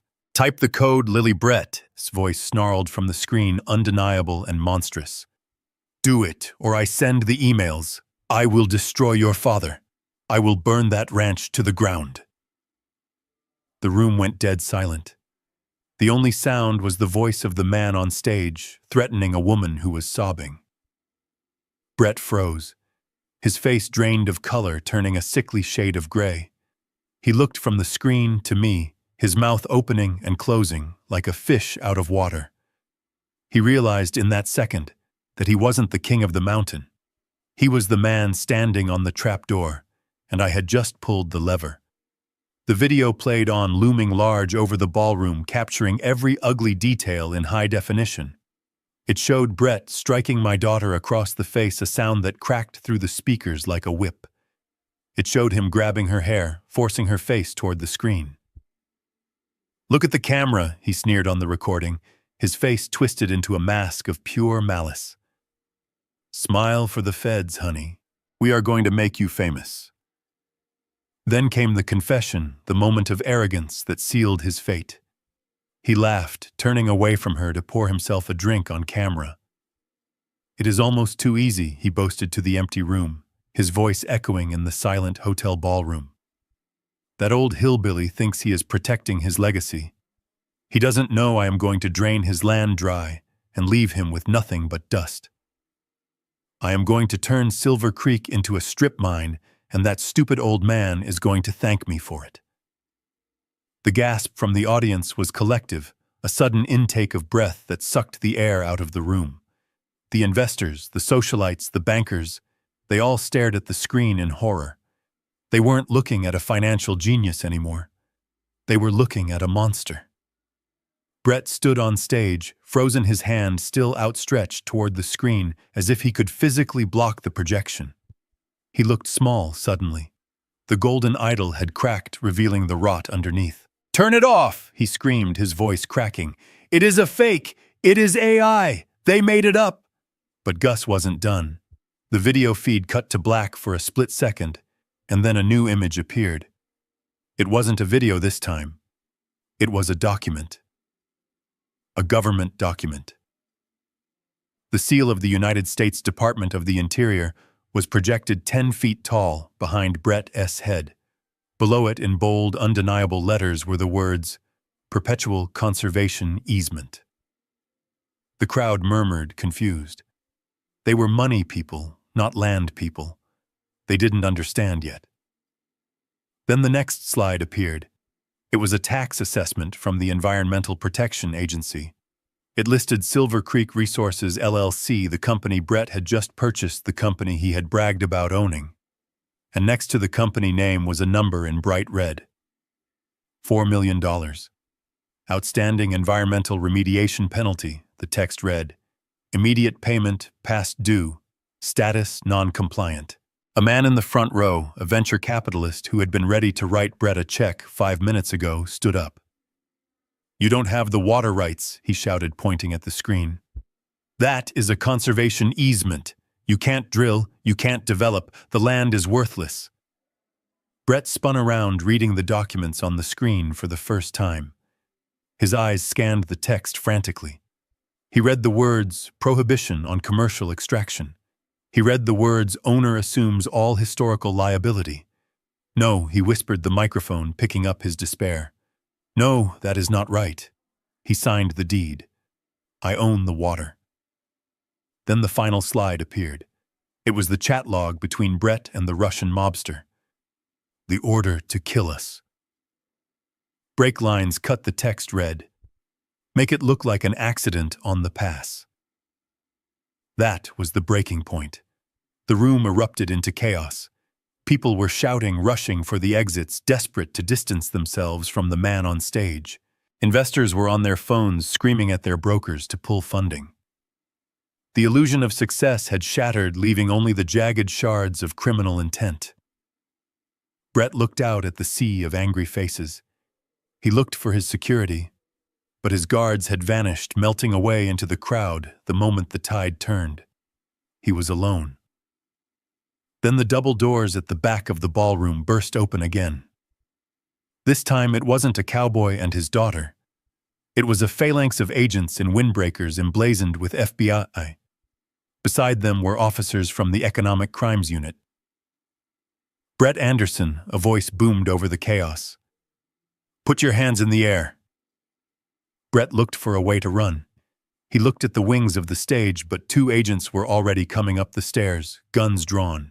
He looked at the crowd, but there was no shelter there, only disgust. He collapsed to his knees. It wasn't a surrender of dignity, it was a collapse of spirit. He knelt on the stage, sobbing as the agents swarmed him. They hauled him up, roughly spinning him around and slamming him against the podium. The sound of handcuffs ratcheting shut cut through the noise of the room. "I didn't do it!" Brett screamed as they dragged him toward the stairs. It was her. It was the accountant. She set me up. He locked eyes with Lily. She was standing tall in her red suit, watching him with a look of absolute cold detachment. She didn't smile. She didn't gloat. She just watched him get carried away like trash. As the agents marched him past us, I stepped into the aisle, blocking their path for a second. The lead agent recognized me, probably from the file Parnell had sent over. He paused, giving me a moment. Brett looked at me, his face streaked with tears and snot. "You ruined me," he hissed. "You tricked me. That contract. You knew." I leaned in close so only he could hear me over the din of the crowd. "I didn't trick you, son," I said, my voice low and steady. "You wanted the ranch. You wanted the legacy. Well, you got it. You own every rock, every weed, and every debt." I pointed to the screen where the conservation document was still glowing. "You bought a nature preserve, Brett. You can't sell the water. You can't build your condos.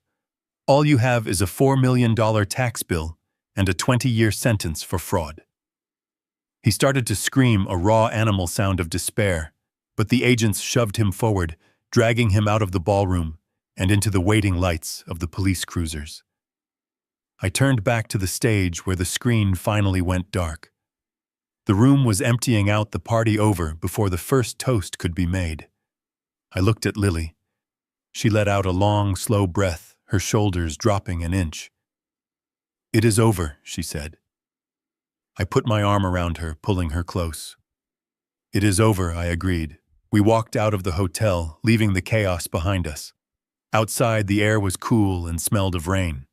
The city lights were bright, but for the first time in a long time, they didn't look threatening. They looked like promise. We had walked into the fire, and we had walked out the other side. We had burned down the lies, and what was left was the truth, solid and unshakable as the mountains waiting for us back home. The snow melted months ago, revealing the scars on the land and the fresh green grass pushing up through the thaw. The federal investigation was swift and brutal, but not for us. With the raw, unedited footage Gus pulled from the cloud, the United States Attorney dropped all charges against Lily before we even left Seattle. She walked out of that federal building not as a suspect in an embezzlement scheme, but as the star witness in the prosecution of the decade. Life on the ranch has a way of healing things that courtrooms can only adjudicate. Lily isn't just surviving, she is running the show. She took over as the financial director for the Silver Creek Conservation Trust, the nonprofit entity we established to manage the water rights. Ironically, Brett was right about one thing. There was immense value in that water.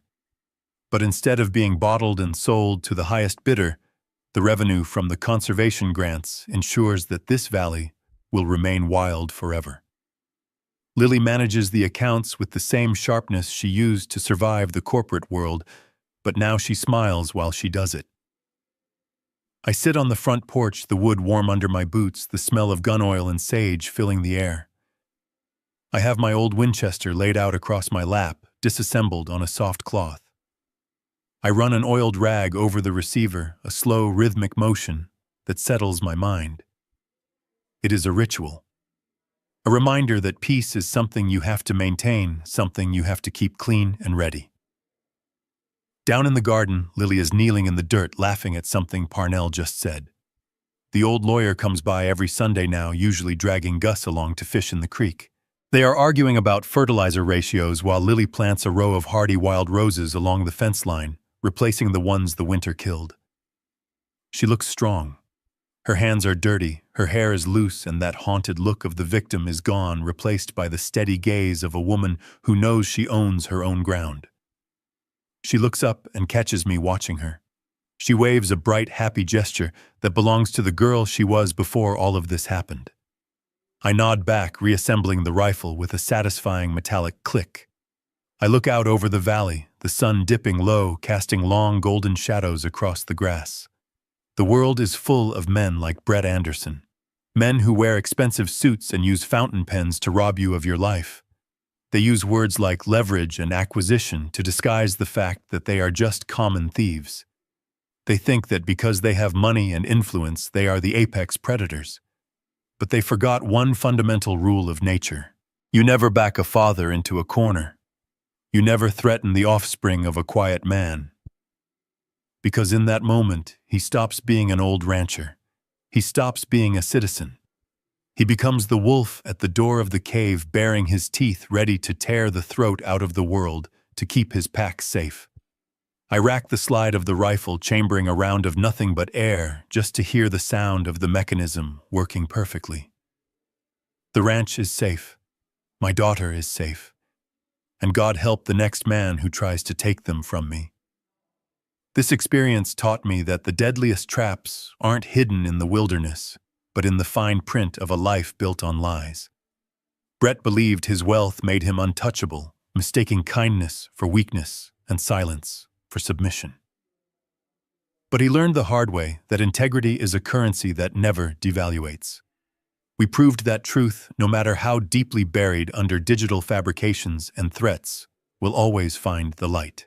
If you are fighting a battle against someone who thinks they own you, remember this: your worth is not defined by their ledger, but by your courage to stand your ground. If you believe that family is the only thing worth dying for, hit that like button and subscribe for more stories of justice served cold. And tell me in the comments, what would you have done if you were standing at that altar?